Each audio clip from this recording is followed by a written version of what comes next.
네, 머니마스터 2부 이어가겠습니다. 오늘 뜨거운 월요일이 연출되고 있습니다. 너무나 좋은 분위기가 역력하죠. 드디어 엔비디아 GTC 2025가 본격적으로 개막이 됐습니다. 기대감이 엄청난 상황입니다. 젠슨왕 CEO의 기조 연설, 여기에다가 삼성전자, SK하이닉스도 참가를 한다고 하죠. 오늘은 삼성전자가 우리 시장을 그야말로 하드캐리해주고 있습니다. 진짜 반도체 봄날이 오는 걸까요? 낸드 시장의 회복에 대한 그 시그널들이 잡히고 있습니다.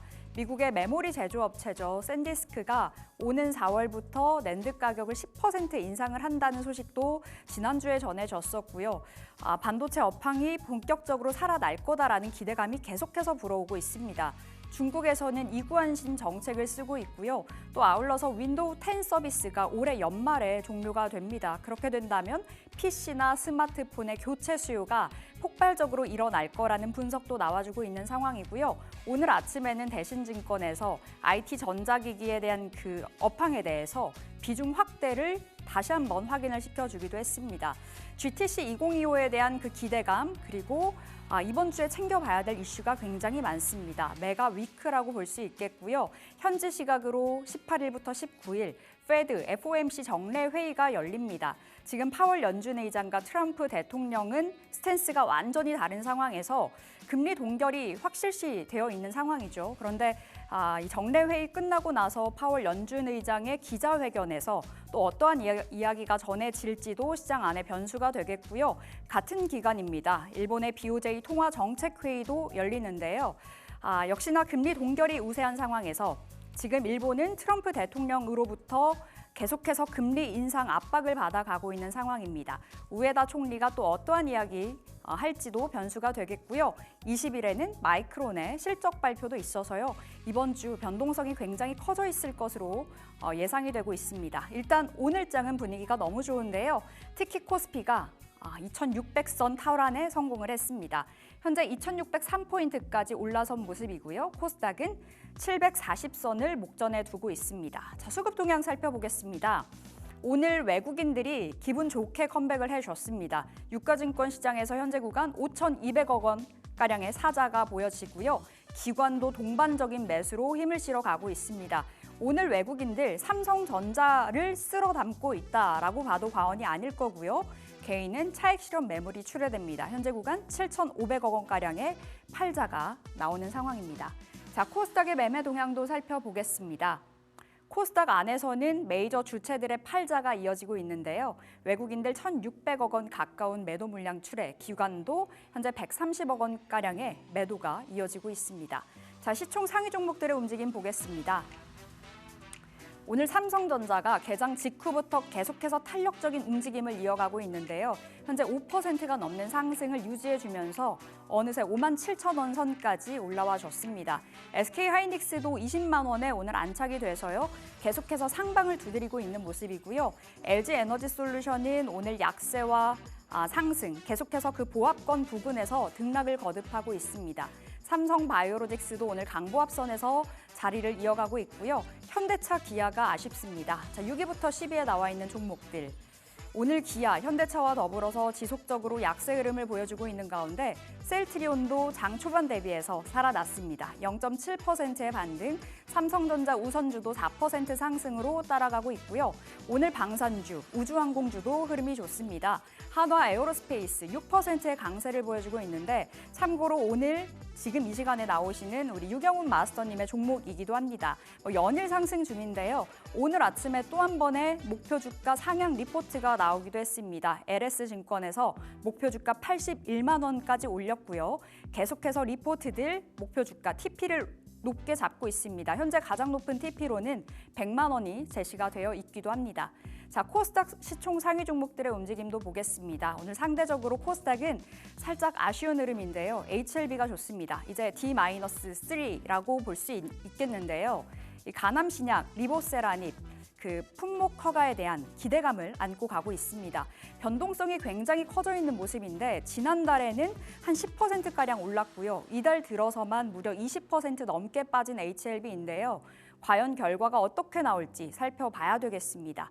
레인보우 로보틱스 오늘 쉬어가는 가운데 6위부터 10위에 올라와 있는 종목들도 오늘 혼조세가 역력합니다. 최근에 잘 갔었던 코오롱 티슈진 쪽으로는 큰 폭은 아닙니다만 차익 실현 매물이 출회되는 구간에 놓여 있고요. 삼천방제약은 오늘 장에서 다시 한번 반등에 성공을 해줬습니다.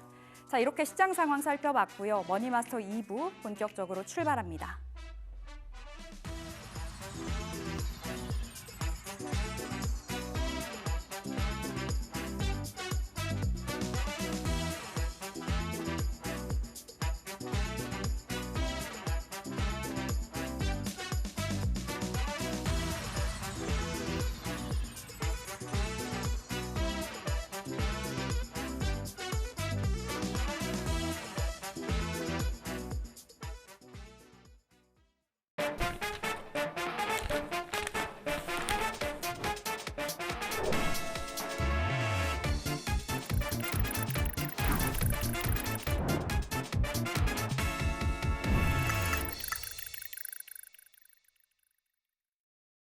네, 지금 이 시간 시장에 대한 전략 세워보겠습니다. 오늘은 유경훈 마스터 나오셨습니다. 어서 오세요. 네, 반갑습니다.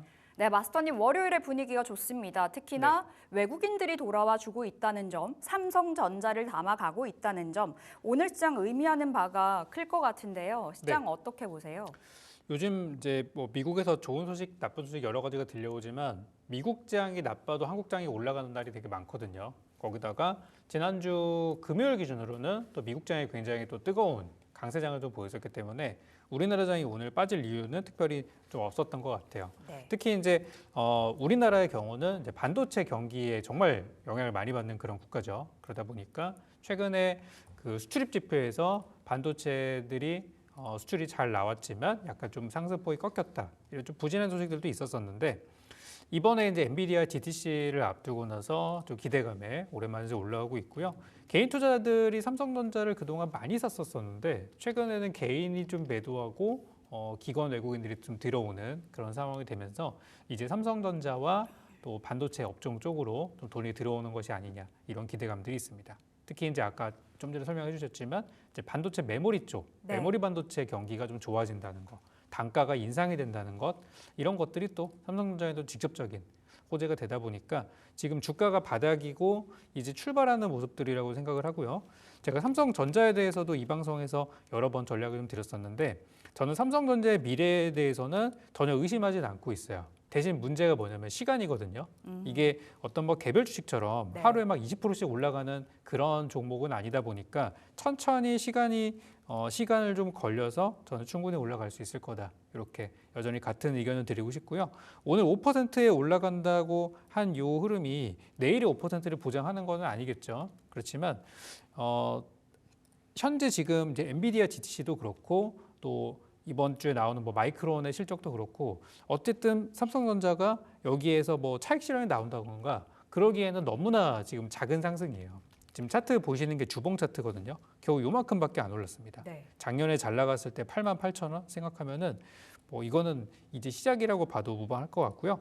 기술적으로는 바닥을 출발했습니다. 기술적으로는 바닥을 이제 뚫고 막 올라가려고 하는 그런 모습으로 보이고 대략 한 59,000원에서 6만 원 정도가 이제 1차적인 매물대가 될 겁니다.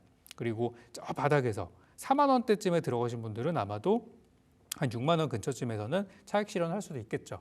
그렇지만 이제 거기를 목표로 보기보다는 저는 좀 더 크게 전략을 좀 드리고 싶고 현재 이 상승세는 저는 꺾일 수도 있다고 봐요.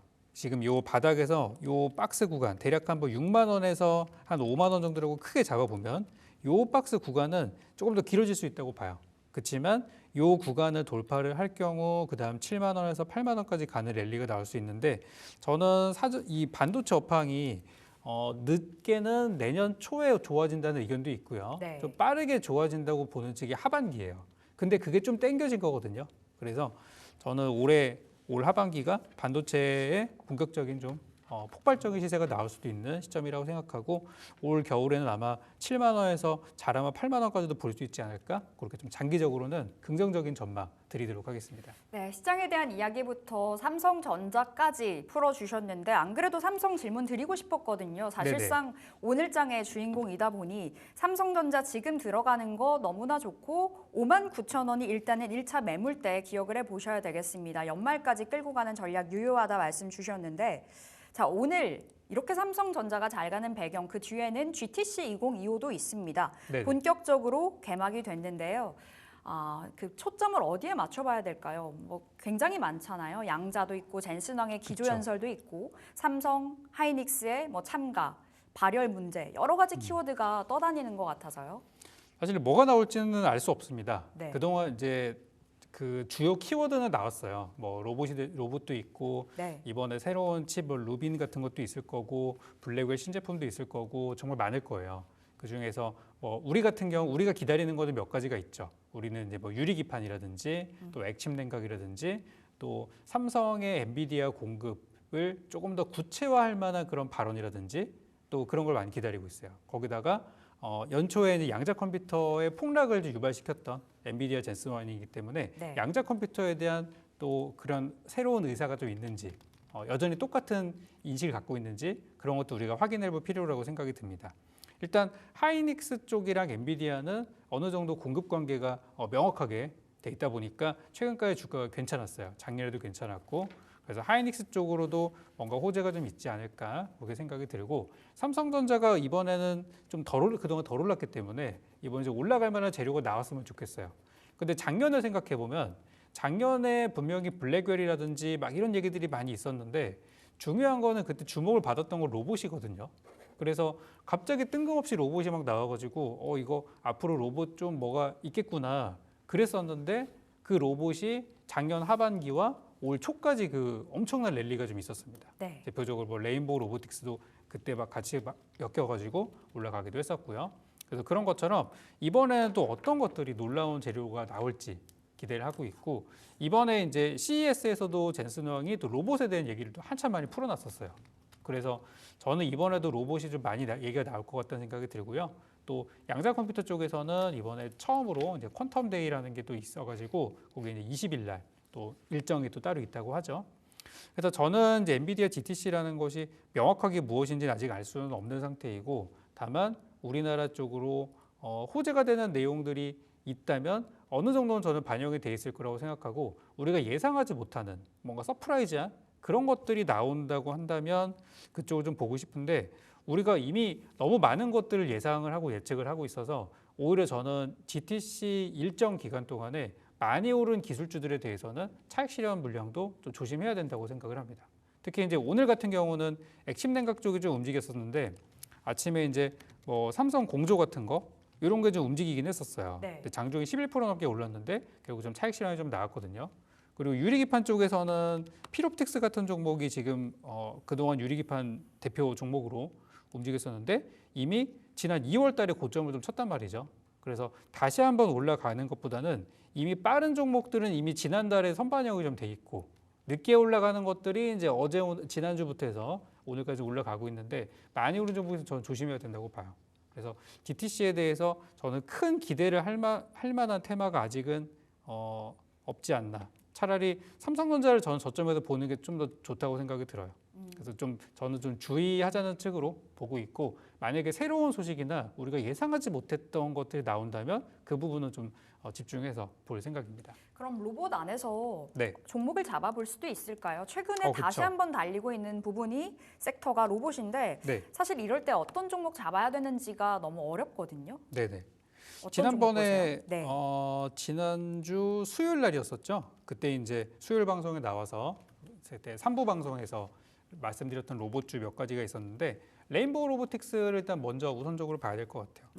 우리나라에서 그 대표 로봇주라고 한다면 사실상 레인보우 로보틱스랑 두산 로보틱스 정도가 이제 대표 종목이라고 얘기할 수 있는데 레인보우는 사실상 삼성전자 인수 재료가 있고 나서 그 다음부터 이제 주가가 이제 꺾이고 네. 힘을 좀 다한 모습이긴 한데 그래도 대장주는 대장주예요. 그래서 레인보우 로보틱스에 대해서는 여전히 관심을 좀 가지고 있는 상황이고 현재 주가를 보면은 약간 빠졌다가 30만 원대 근처에서 좀 버티고 있는 상황이죠. 여기서 주가가 바로 올라가기에는 어떤 기술적인 차트로도 아직은 좀 미비한 부분들이 있고 보통 우리가 주가가 떨어지게 되면 지지 구간을 확인하고 올라가는 경향들이 있는데 현재 지금 저점에서 올라오는 이 지지선이 조금 이격이 좀 있어요. 네. 그렇기 때문에 약간 좀 출렁임이 있을 것 같다는 생각이 들어서 레인보우 로보틱스는 제가 지난주 수요일 날 왔을 때는 사셔도 괜찮다고 그렇게 말씀을 드리긴 했거든요. 나쁘진 않아요.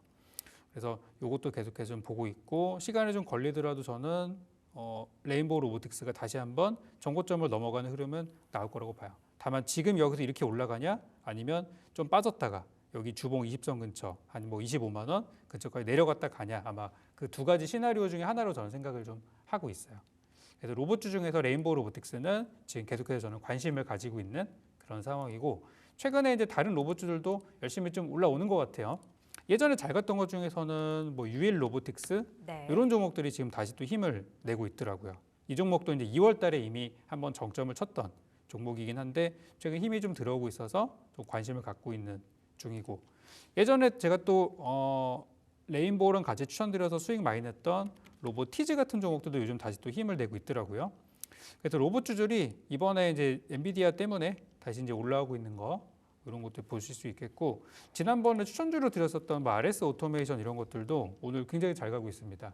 그래서 로봇은 저는 어떤 것도 좋다고 생각하는데 레인보우 로보틱스는 약간 하락 가능성이 있기 때문에 지금 공격적인 투자하기는 좀 그렇고 방금 말씀드린 그 후발 종목들의 경우는 지금 분위기가 굉장히 좋다. 그리고 정고점까지 올라갈 수 있는 힘도 상당히 좋다고 보고 정고점까지 이 얼마 남지가 않았거든요. 네. 레인보우 로보틱스는 좀 많이 남았지만 그래서 이격이 좀 작은 후발주 로봇주들 지금 보는 거는 저는 괜찮다고 생각이 듭니다. 대장인 레인보우 로보틱스의 흐름은 지속적으로 체크해보자 말씀 주셨는데 참고로 조금 이따 빅픽처 시간에 또 하나의 종목이 나갑니다. 로봇주 챙겨 오셨는데요. 그 로봇주 오늘 다 듣고 가시면 좋겠습니다. 자, 그럼 마이크론의 실적은 우리가 어떻게 또 바라봐야 될지 하나의 변수가 되지 않을까라는 생각이 들어요. 메모리 업황의 바로미터라고도 볼 수 있겠고 네네. 지난 분기에선 제 기억으로는 마이크론이 실적이 나오고 나서 급락했었거든요. 맞습니다. 네. 이번에는 또 어떤 일이 벌어질지인데 사실 바로 실적이 개선되는 그 숫자가 찍히진 않잖아요. 그렇죠. 당장에요. 네. 그 마이크론이 실적이 못 나왔다 그래서 네. 막 갑자기 적자로 돌아서고 막 그런 건 아니에요. 실적이 계속 잘 나오고 있고 잘 나온다는 뜻은 계속 성장하고 있다는 뜻입니다.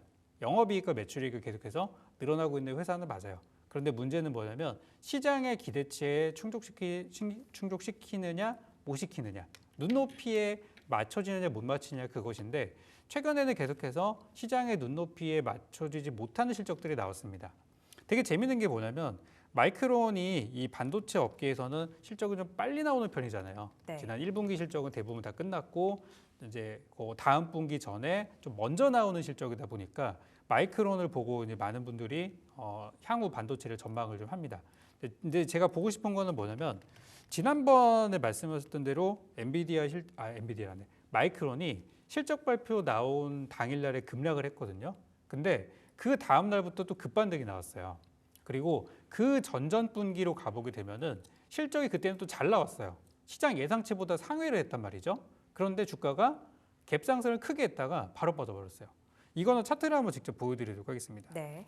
이 마이크론이 주가를 보시면은 여기 중간에 이때죠. 12월 19일 날 이때 갑작스럽게 13% 급락을 했었는데 이때가 그 실적 때문에 그런 거예요.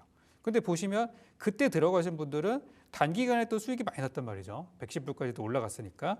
그리고 또 차트를 조금 당겨가지고 이때 돌려보면은 요 날입니다. 9월 26일 날. 이날은 개장하자마자 18% 갭상승을 했는데 실적이 잘 나온 날이에요. 들어가신 분 어떻게 됐죠? 바로 물렸습니다.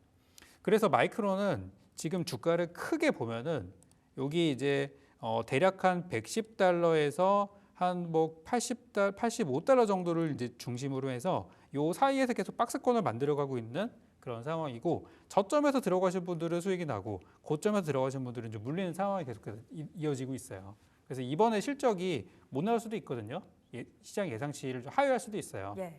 그렇다고 한다면은 저는 말씀드린 대로 개파락하는 거를 너무 두려워하지 마시고 오히려 저점 매수의 기회로 삼으시면 좋겠고 혹시라도 실적이 너무 잘 나와서 막 20% 19% 뜬다? 그러면 저는 좀 조심하라는 말씀을 드리고 싶습니다. 물론 장기적으로 마이크론이 계속해서 여기서 머물러 있지는 않을 거고 네. 어느 순간에는 치고 올라오는 순간이 있을 텐데 요즘 미국의 어떤 기술주나 빅테크의 흐름을 보면은 아직은 그렇게 뚫고 갈 만한 힘은 없는 것 같아요. 그래서 저는 한 $110 정도가 일단 매물대로 있는 상태니까 그 부분을 좀 잘 보시면 좋겠고, 급락하면은 매수 기회, 급등하면은 차익 실현 기회, 이렇게 보시면은 괜찮을 것 같습니다. 우리 시장에 대입을 해서 본다면 그럼 네. 반도체 레거시 쪽으로 국한해서 봤을 때 빠져도 올라가도 지금 자리는 매수 적기라고 보시는 거예요? 반도체 네. 소부장 안에서요? 맞습니다. 그래서 삼성전자에 대해서는 아까 제가 좀 긍정적인 말씀을 네. 좀 드렸던 거고, 더 이상 뭐 나빠질 부분도 없는 것 같아요. 이미 워낙에 인식이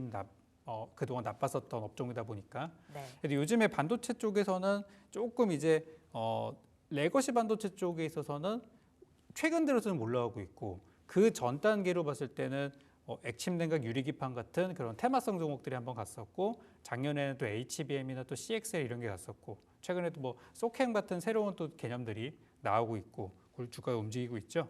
그래서 반도체에 대해서는 지금 계속 돌아가면서 테마가 좀 만들어지고 있는 상황이고, 어쨌든 삼성전자가 주도하면서 올라가는 장에서는 또 전체적인 레거시 쪽도 전 당연히 올라갈 수 있다고 생각을 하고요.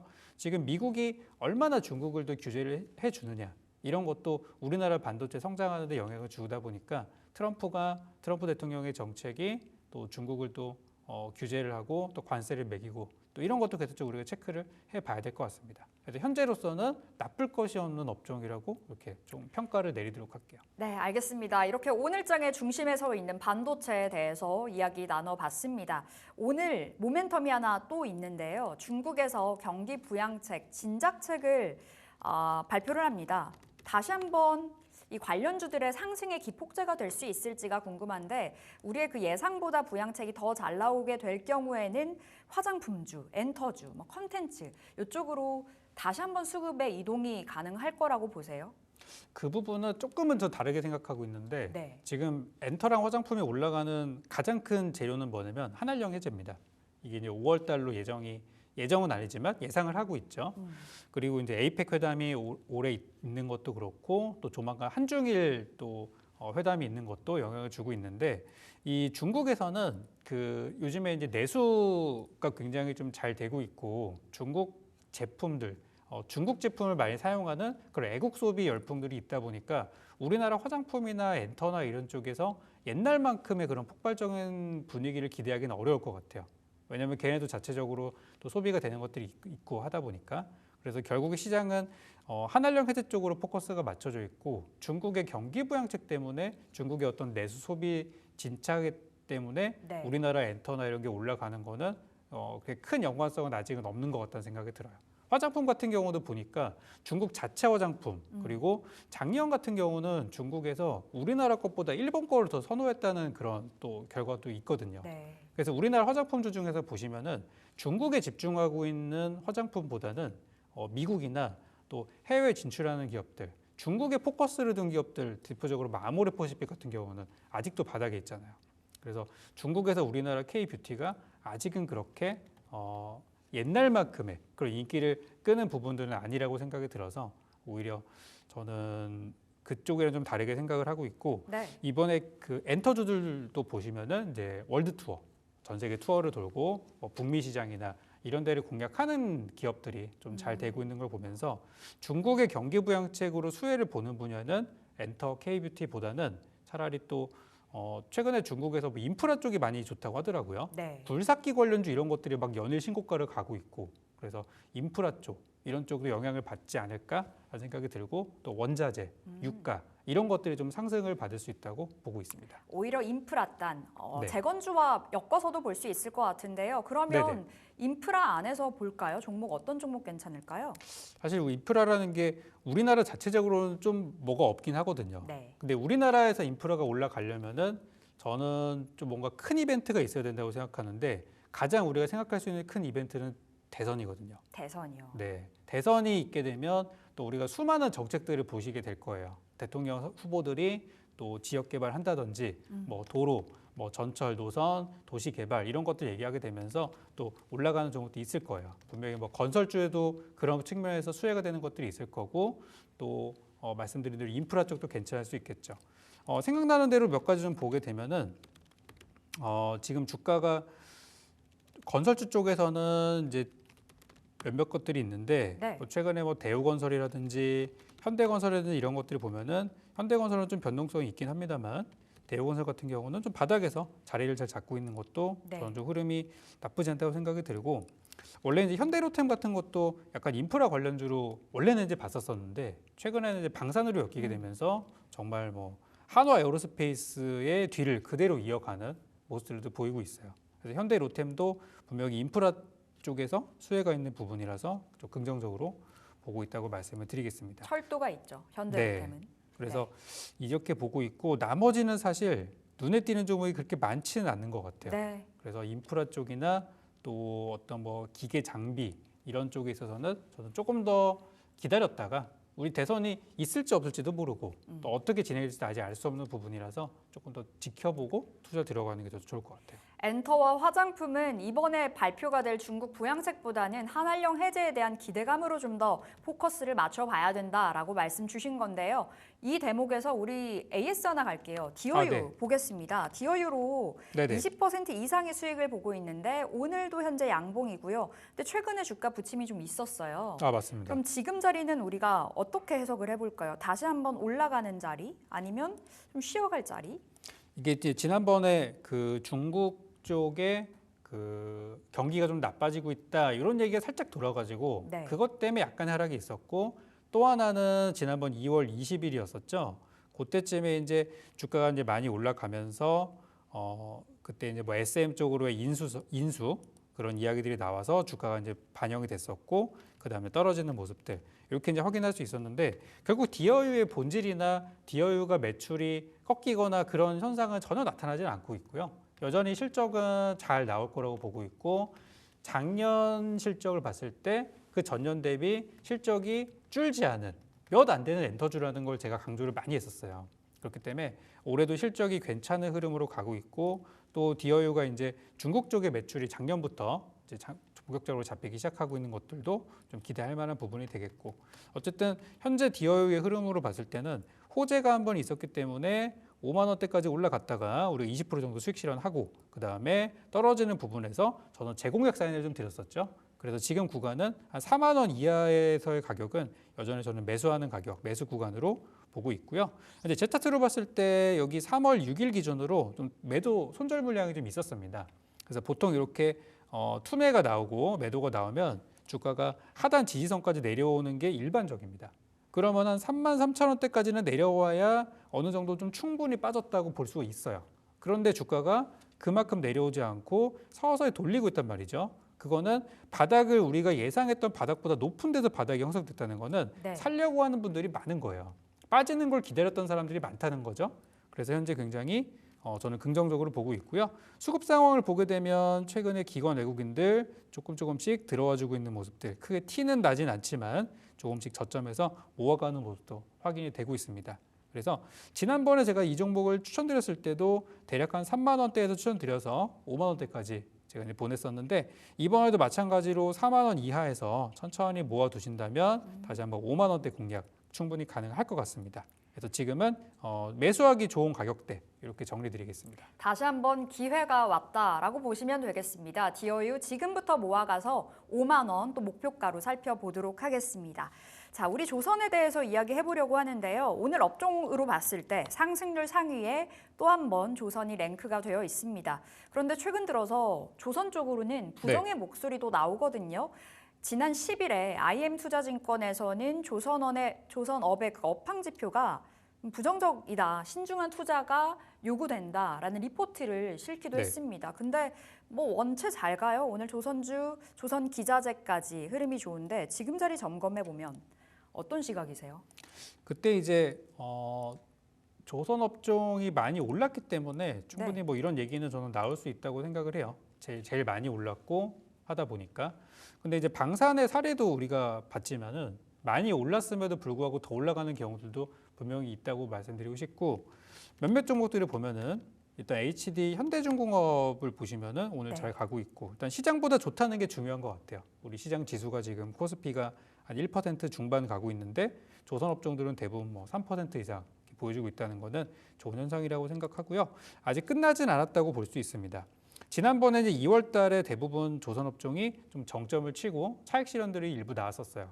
그때 꺾였던 이유 중에 그 이유가 뭐냐면은 이제 미국에서 나왔던 경기 침체 이슈 이런 것들이 좀 영향을 좀 줬던 것 같아요. 그렇지만 최근에 미국에서는 다시 또 얘기가 나오고 있죠. 아직 경기 침체가 아니다. 심지어 지난주 금요일 날에는 미국의 그 물가 지수가 네. 굉장히 수십 년 만에 최고치를 장기 물가 전망이 높게 나왔음에도 불구하고 시장에 올랐어요. 그만큼 이제 최근에 미국 증시가 뭐 지표 때문에 많이 좀 나빴었지만 그래도 저가주는 간다 이런 느낌으로 반응을 했거든요. 그래서 경기 침체에 대한 우려도 약간 사라지게 되면서 다시 또 조선업이 저는 또 반등을 하고 있다고 생각하고 많이 오른 거는 맞다고 봅니다. 그렇지만 이거를 대체할 만한 섹터가 있나를 생각해 보면 또 마땅치가 않아요. 조선이 지금 좋은 이유가 뭐냐면 미국에서 우리 쪽으로 많은 군함이라든지 많은 이제 그런 수주들을 맡길 가능성이 높다는 거잖아요. 중국을 대신해서 중국을 또는 중국에 대항하기 위해서.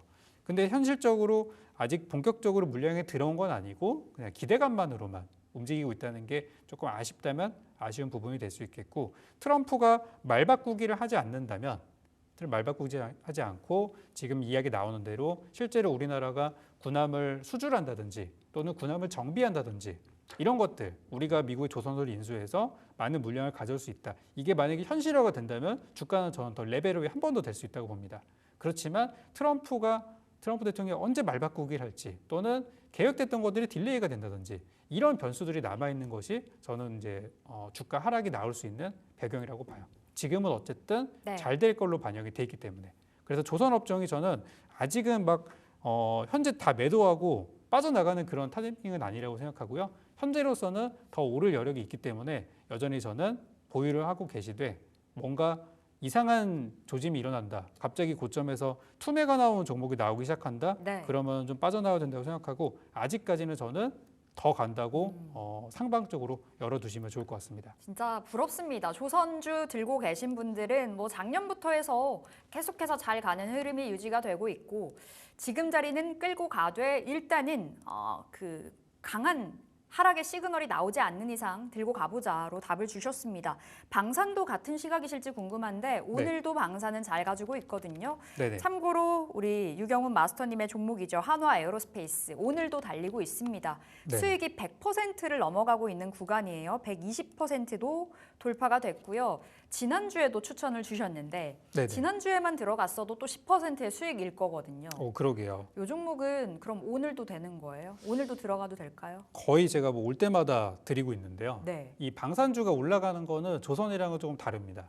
아까 조선의 경우는 우리가 미국에 기대고 있는 재료가 되게 크잖아요. 네. 반면에 방산주의 경우는 미국에 기대고 있지 않기 때문에 올라가는 거예요. 특히 오히려. 이쪽은 네 맞습니다. 지금 이제 유럽 쪽이라든지 또 최근에 동아시아 쪽 이쪽에서 이제 국방비들을 계속해서 높여가고 있는 그런 중인데 지금 유럽에서는 기존의 GDP 2% 미만의 국방비를 지출하고 있었는데 그거를 뭐 3%를 올리는 국가도 있고 4%까지 올리려고 시도하는 국가들도 있습니다. 뭐 폴란드, 독일, 영국 정도가 최근에 또 공격적으로 증액을 한다는 얘기가 있고요. 동아시아 쪽에서도 일본 같은 경우도 국방비 뭐 10%, 중국의 경우는 7%. 지금 전 세계적으로 정말 이렇게 국방비 증액을 하는 것들이 거의 뭐 경쟁을 하다시피 그러고 있는데 그동안 이제 미국산 무기들이 그런 수요들을 충족시켜 주었으나 너무 가격이 비싸기도 하고 최근에 미국 트럼프와 일론 머스크의 행보 이런 것들이 또 밉상이기도 하거든요.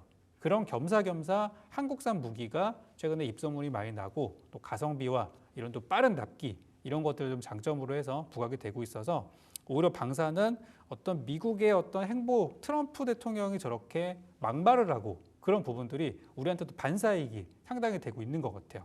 그래서 저는 방산업종이 지금 현재 우리나라 중에서 지금 제일 잘 가고 있는 섹터인데요. 여전히 이쪽이 저는 제일 좋다고 보고 있고 아직 상승 구간은 끝나진 않은 것 같아요. 네. 지난번에 한화 에어로스페이스의 경우는 제가 마지막으로 목표가 한 번 더 올리겠습니다. 그래가지고 그때 이제 84만 원까지 저는 목표를 드렸습니다. 근데 오늘 증권가에서는 88만 원짜리 리포트가 나왔었고 지난주에 100만 원 리포트도 나왔었죠. 그래서 제가 드린 목표 88만 원이 그렇게 과도한 가격은 아닌 것 같아요. 증권가 평균치로 내본다고 하더라도. 그래서 오늘 사시는 거 뭐 나쁘진 않은데 이 주가라는 게 보시면은 계속 이렇게 왔다 갔다 하잖아요. 오르락 내리락 하니까 오늘은 좀 오르는 날이니까 또 하루 이틀 기다리면 또 빠지는 순간들이 오지 않을까 싶어요. 그때 들어가시면 더 좋을 것 같고요. 목표가는 여전히 84만 원 제시해드리도록 하겠습니다. 네, 여전히 홀딩 사인 받았습니다. 한화 에어로스페이스. 그러면 유경훈 마스터님 지금 자리에서 방산 들고 있지 않다면 지금이라도 기회 있는 종목이 있을까요? 아까 이제 현대 로템이랑 두 개를 보고 있는데 현대로템 너무 비싸지 않아요? 괜찮나요? 한화 에어로에 비하면 싸죠. 괜찮아요. 네, 한화 에어로가 75만 원인데 네. 현대 로템은 이제 10만 원대로 들어왔거든요. 그래서 단순히 이제 순수 가격으로만 보면은 좀 접근할 만한 가격이라고 생각이 들고 물론 주가는 많이 올라온 게 맞습니다. 그래서 접근하기 좀 어려울 수 있는데 이 현대 로템의 주가도 한번 잘 보시면은 이게 매일 올라가는 게 아니라 우리가 올라간 날만 보니까 못 사는 거거든요. 중간에 보시면 이게 지난 2월 달에 19% 급등을 하고 나서 그다음 양봉이 나온 날과 음봉이 나온 날의 수를 비교해 보면 음봉이 나온 날이 조금 적어요. 근데 보시면 중간중간 음봉이 계속 나와요. 하루 급등하면 하루 빠지고 그 반복이거든요. 그렇기 때문에 오늘 올라갔다 이거는 내일이나 내일 모레 조정 나올 가능성이 상당히 큽니다. 그래서 저는 이런 종목들은 굳이 무리하게 잡을 필요가 없다고 생각이 들고 지금은 철저하게 눌림목을 공략하는 수밖에 없다고 봐요. 특히 2월 말에 갑작스럽게 9만 원대에서 여기 7만 원대까지 빠졌던 적이 있었거든요. 이럴 때 샀었어야 돼요.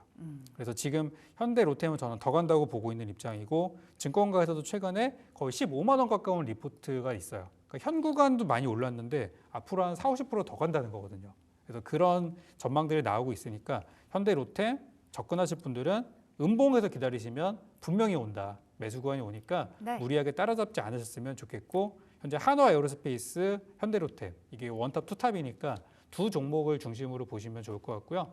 만약에 또 하나 더 본다 그러면은 저는 제가 수익 많이 들였던 종목 있잖아요. 파이버 프로. 최근에 장난 아니었죠. 네, 이 종목도 저는 여전히 좋다고 봐요. 파이버 프로는 보면은 이렇게 꾸준히 가는 종목은 아닙니다.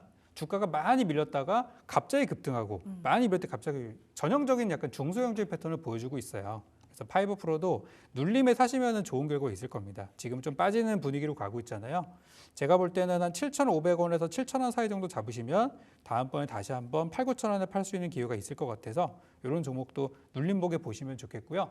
파이버 프로는 이제 한화 에어로스페이스 쪽으로 납품이 들어가는 회사니까 한화 에어로스페이스가 잘 간다, 파이버 프로도 잘 간다 이렇게 네. 보시면 되겠습니다. 알겠습니다. 현대로템과 함께 파이버 프로도 지금 자리에서 눌렸을 때는 공략 가능하다.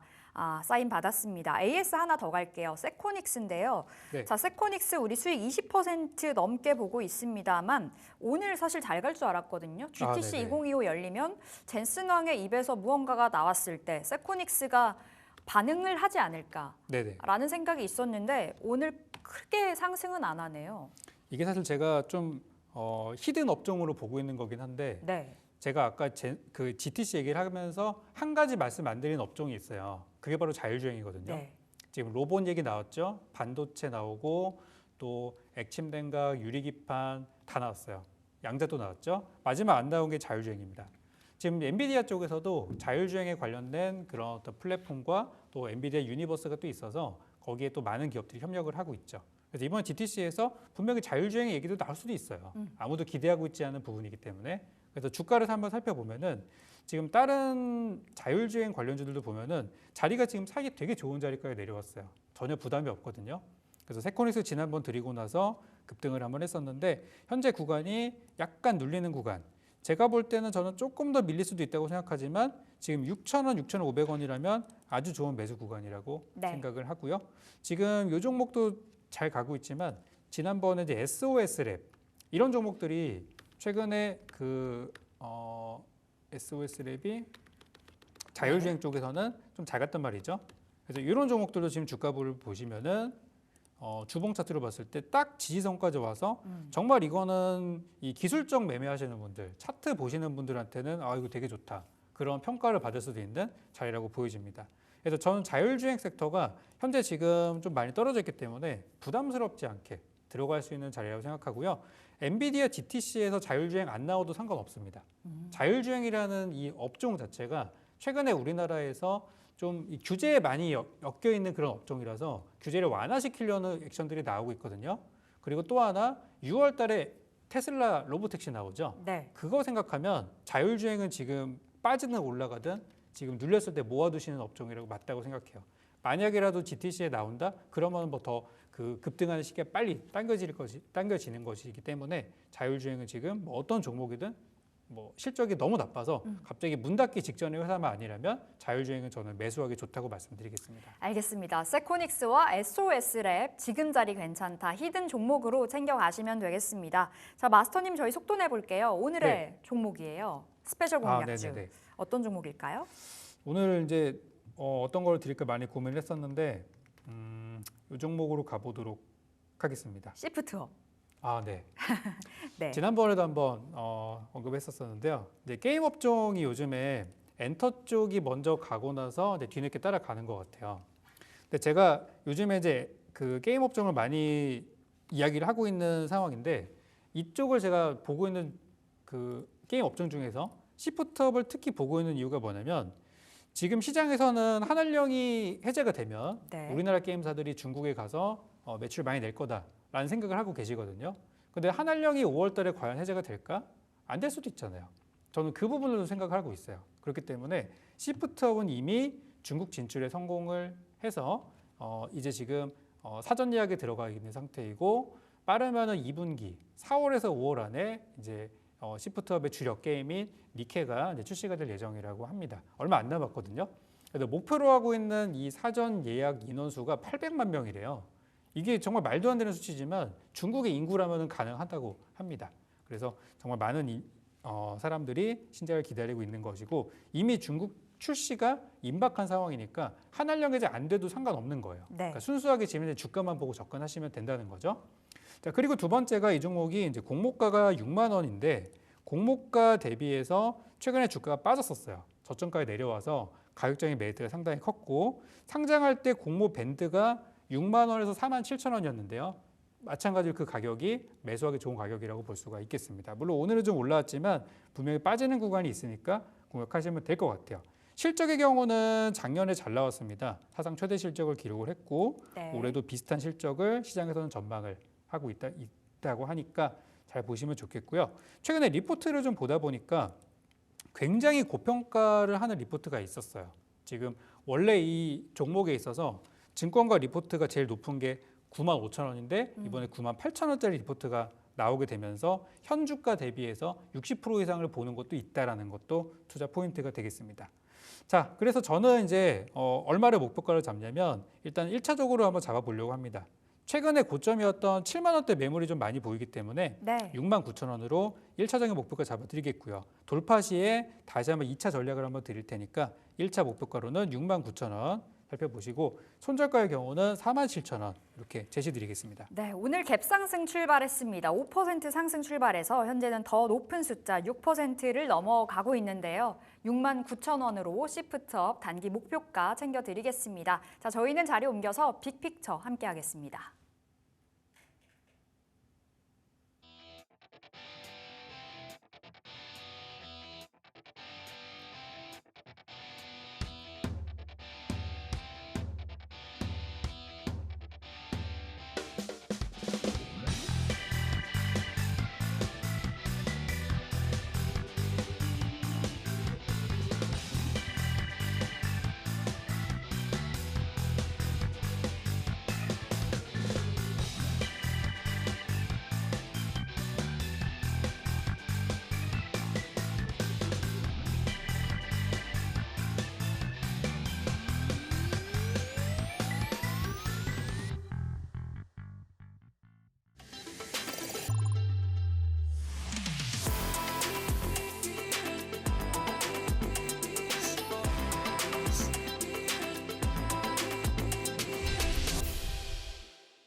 네, 수익 향한 큰 그림 그려보겠습니다. 유경훈의 빅픽처, 오늘도 세 가지 키워드 종목들 챙겨볼 텐데요. 첫 번째 키워드 열어보겠습니다.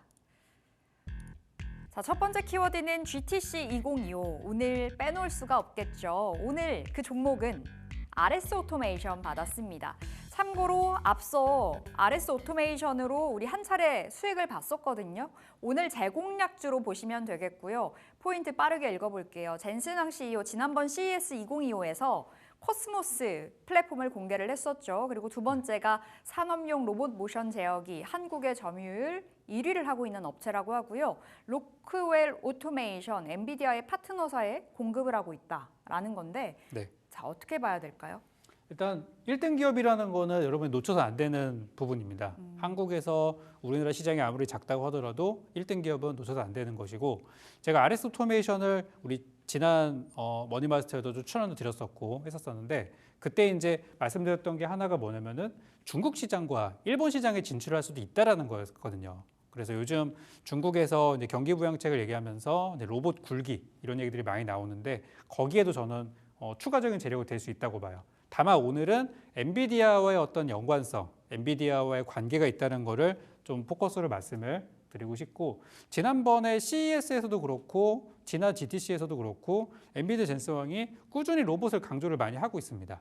아쉬운 건 이제 그 로봇 중에 우리나라 기업이 없다는 게 되게 아쉬운 부분이었었는데 어쨌든 아쉬운 대로 엔비디아의 파트너사와 또 RS 오토메이션과의 또 관계가 또 공급 계약들이 이런 것들이 있다 보니까 어찌 보면 엔비디아의 찐수혜주라고 저는 볼 수 있을 것 같아요. 네. 그래서 우리나라에서 업계 1위를 하고 있는 기업이다. 엔비디아와의 연관성도 있다. 그렇다면 주가가 얼마나 올랐나? 별로 안 올랐습니다. 네. 레인보우 로보틱스 막 이런 거 생각하면은 아직 오르지 않은 후발주기 때문에 현재 저는 나쁘지 않다고 봐요. 이제 아쉬운 건 실적이 조금 아쉽다는 게 유일한 단점인데 우리나라 로봇 기업 중에 돈 제대로 버는 기업이 사실 몇 개 없거든요. 그래서 그런 부분은 뭐 크게 우려하기보다는 지금 현재는 약간 테마성 그리고 어떤 재료가 있기 때문에 주가가 탄력을 받고 올라가는 부분에만 좀 집중했으면 좋겠고 현재 차트 자리가 지난주 금요일까지는 조금 애매했었는데 오늘 되게 상황이 많이 좋아졌습니다. 네. 그래서 그 부분도 한번 체크해 보도록 할게요. 자, 차트 보겠습니다. RS 오토메이션. 우리 한 차례 수익을 보고 있는데 지금 후발주자로서 괜찮은 자리에 있는 종목으로 다시 주셨어요. 네, 우리 지난번에 드렸을 때가 아마 제가 1월 달로 기억하거든요. 네. 그때 1월 달에 드렸을 때는 2월까지 한 번에 큰 상승이 한번 있었고 그 다음에 제가 지난주 수요일 날 머니마스터에서 이 종목을 언급을 드렸거든요. 네. 그때 수요일 날이 여기였습니다. 그때 주가가 15,000원대에 머물러 있었었는데 금요일 날 목요일 날 좀 빠지고 금요일 날 15% 급등했고 오늘 6% 추가 급등을 하면서 이미 지난주 수요일 날 사신 분들도 수익이 현재 나고 계시거든요. 네. 중요한 거는 여기서 이제 매물대입니다. 여기 2월 27일 날 그때 투매가 한번 발생을 해서 파란색 화살표가 나오고 예. 주가가 빠졌었는데 하단의 지지 구간이 워낙에 탄탄하다 보니까 바로 반등이 나와서 그 매물대 구간을 지난주 금요일 살짝 돌파, 오늘 확실하게 돌파가 나왔어요. 네. 그래서 보통 이런 종목들은 앞으로 더 간다고 볼 수 있는 거고요. 제가 지난 1월 달에 추천드렸던 것도 똑같은 이유예요. 그때도 하단에 보시면 매물대가 많이 있던 파란색 구간을 강하게 돌파하니까 더 가는 거거든요. 네. 그래서 마찬가지로 이제도 저는 이 종목이 이때만큼은 아니겠지만 단기적으로 시세가 지금 나올 수 있는 우리 단기 투자자들이 굉장히 좋아할 만한 영역에 들어가 있다고 봐서 저는 현재 구간 나쁘지 않고 지난주 수요일 사신 분들은 현재 수익을 보고 계신다는 것도 말씀을 드리겠습니다. 그래서 들어가실 분들은 목표가 21,000원 지난번에 똑같이 정고점으로 제시드리도록 하겠고 손절가는 13,500원 정도를 제시드리도록 하겠습니다. 예, 지금 포트에 로봇 없는데 뭘 사야 될까 고민이시라면 후발주자 RS 오토메이션 챙겨 가시면 되겠습니다. 단기적으로 볼 수 있는 종목이고요. 목표가 21,000원. 1차적인 목표가로 저희가 안내 드리겠습니다. 네. 이렇게 첫 번째 살펴봤고요. 두 번째 키워드 오픈해 볼게요. 자, 두 번째 키워드는 중국 경기 부양 주셨습니다. 오늘 중국 경기 부양책 여러 가지 진작책이 발표가 되는 가운데 일진전기를 주목하셨네요. 네. 자, 최근에 지난주 후반부터였나요? 전선주가 다시 한번 네네. 올라오더라고요. 자, 첫 번째 포인트가 중국 경기 부양책에 구리 가격이 상승할 거고 두 번째, 미국이 구리 관세 부과 가능성이 있다. 그리고 올해 사상 최대 실적이 전망된다고 포인트로 잡혀 있습니다. 자, 들어볼게요. 이 구리라는 게 이 산업 전반적으로 사용이 많이 돼요. 그러다 보니까 경기가 좋아지고 많은 기업들이 활동을 하게 되면은 같이 올라가는 것 중에 하나입니다. 네. 그래서 구리가 보통 이제 경기의 어떤 지표가 되겠고 또 하나가 유가거든요. 근데 유가는 최근에 여러 가지 이슈로 좀 떨어지는 상태이고 구리가 최근에 많이 올라가고 있는 상태인데 우리가 전선 이런 거 보면은 대부분 구리로 이렇게 되어 있잖아요. 그래서 전선주나 또 전력망 관련주들이 최근에 구리 가격 인상으로 또 수혜를 보고 있어요. 왜냐하면 단가가 올라가는 만큼 원자재가 올라간다, 단가가 올라간다. 어쨌든 고객들은 비싸게 살 수밖에 없겠죠. 네. 그래서 이제 전력망 관련주, 전선 관련주 이런 것들이 이제 가고 있어요. 사실 구리가 올라가면은 올라가는 종목들이 단골이 몇 개가 있긴 합니다. 뭐 대창이라든지 이구산업 이런 것들이 있는데 주가를 보시면은 잘 못 가고 있어요. 요즘 트렌드가 아니라는 거거든요. 그래서 이제는 그런 것들보다는 이 제품들로 완성된 제품을 만들 수 있는 차라리 전선주나 전력주 같은 것들이 여전히 좋지 않나 생각이 들고 전력 전선 쪽에서 가장 최근에 차트가 무너지지 않은 가장 무난하게 가고 있는 종목이 일진전기라서 가져오게 됐고 일진전기 차트 한번 보시면은 네. 지금 현재 주가가 3만 원에 딱 지금 와 있어요. 최근에 3만 7천 원 갔다가 3만 원까지 와서 가고 있는데 다른 전력주들을 몇 개 좀 보여드리면은 LS 일렉트릭이 원래 좀 이쪽에서 잘 나가는 종목이었어요. 근데 최근에 낙폭이 좀 큽니다. 네. 이 하락폭이 꽤 지금 나오고 있어요. 또 하나 보여드리면 효성중공업입니다. 그나마 좀 괜찮아요. 그래서 효성중공업이랑 말씀드린 일진전기랑 비슷한 차트를 그려가고 있는 상태이고 원래 LS 일렉트릭이 약간 대장주 느낌으로 갔지만 네. 낙폭이 좀 크다 보니까 저는 이제 2등으로 분위기가 옮겨가지 않나 그런 생각이 좀 들어요. 근데 이제 방금 봤던 효성중공업도 단가가 좀 있습니다. 47만 원짜리 주식이에요. 그래서 부담스러운 부분들도 있거든요. 대표주지만. 그래서 이제 일진전기 같은 종목은 단가도 좀 괜찮고 3만 원 정도에 머물러 있는데 최근에 증권가에서 목표가가 4만 원까지 제시가 나왔어요. 그럼 현 구간 대비해서 올라갈 수 있는 폭이 상당히 많다는 거잖아요. 그래서 이 종목에 대해서 저는 이제 전력망 관련주 또 구리 가격 인상으로 인한 전선 관련주로 좀 좋게 보고 있고 이 종목도 주가가 바닥은 아니에요. 꽤 올라왔어요. 월봉 차트를 보면은 저기 5천 원대부터 시작해서 지금 이만큼 올라온 거니까 네. 좀 부담이 될 수도 있어요. 물론 실적이 좋으니까 커버가 되겠지만 그래서 전력망 전선 쪽에서 너무 많이 올랐기 때문에 난 좀 부담스럽다 하시는 분들은 일진 전기는 약간 주도주로서 드린 거고요. 후발주로서 볼만한 종목은 저는 대한전선 같은 종목도 지금 괜찮다고 봅니다. 최근에 이슈가 있어서 급등했던 걸로 기억하거든요. 네, 대한전선 사실 제가 지난번 한번 추천드려서 수익 실현 한번 하고 네. 그다음 다시 한번 좀 보고 있는 종목인데 최근에 이제 소송이 좀 있었죠. LS 쪽이랑 그래서 패소를 했는데 패소했는데 주가가 올랐어요. 예. 왜 그랬냐면 예상했던 그 배상액보다 작은 금액이 나왔다 그래가지고 오히려 이거 호재다. 그래서 올라왔거든요. 그래서 저는 대한전선도 장기적인 그런 어떤 소송권 때문에 주가가 많이 억눌려 있다는 걸 생각하면은 네. 올라갈 때가 된 것 같아요. 그래서 일진전기 부담스럽다, 효성중공업 부담스럽다. 그럼 저는 대한전선. 대한전선도 하나의 또 대안이 될 수 있다는 거 말씀을 드리고 싶습니다. 자, 일진전기 일봉상으로 차트 한번 다시 보고 싶은데 네네. 보통 이제 위에 화살표가 있는 게 투매 시그널이라고 하셨잖아요. 아, 맞아요. 그럼 네. 이 아래의 화살표는 뭔가요? 요건 이제 수급이 들어오고 있다는 거를 보여주는 그런 부분인데 요즘에는 이제 우리 시장에 돈이 그렇게 많지가 않습니다. 네. 시장에 우리 시장에 돌고 있는 뭐 예탁금 같은 걸 보면은 연초 대비 거의 똑같아요. 한 52, 53조 원에서 머물러 있거든요. 아직 우리 시장에 돈이 많이 안 들어와 가지고 이럴 때는 다른 것들보다 매물대 지표를 상당히 많이 봐요. 그러니까 사람들이 던진 가격대를 돌파할 수 있느냐. 시장에 돈이 많고 힘이 있으면 돌파를 합니다. 근데 지금처럼 돈이 없을 때는 돌파하기 힘들거든요. 그래서 그런 부분을 말씀을 좀 드리고 싶고 여기 하단에 나오는 지표들은 보통 어떤 상승의 초입을 알리는 그런 지표들이에요. 네. 보시면 나오고 나서 다음 급등하기도 했었고 또 여기 옛날에 보면 여기 만 원에서 시작할 때도 지표가 발생하고 나서 시작을 했죠. 그래서 저 지표에 대해서도 제가 나중에 시간이 되면은 한번 또 강의를 드리도록 하겠고 또 시간이 많은 우리 공개 방송에서 이런 부분도 또 강의 예정이 있으니까 자주 제 방송 시청해 주셨으면 좋겠습니다. 공개 방송 언제 하세요?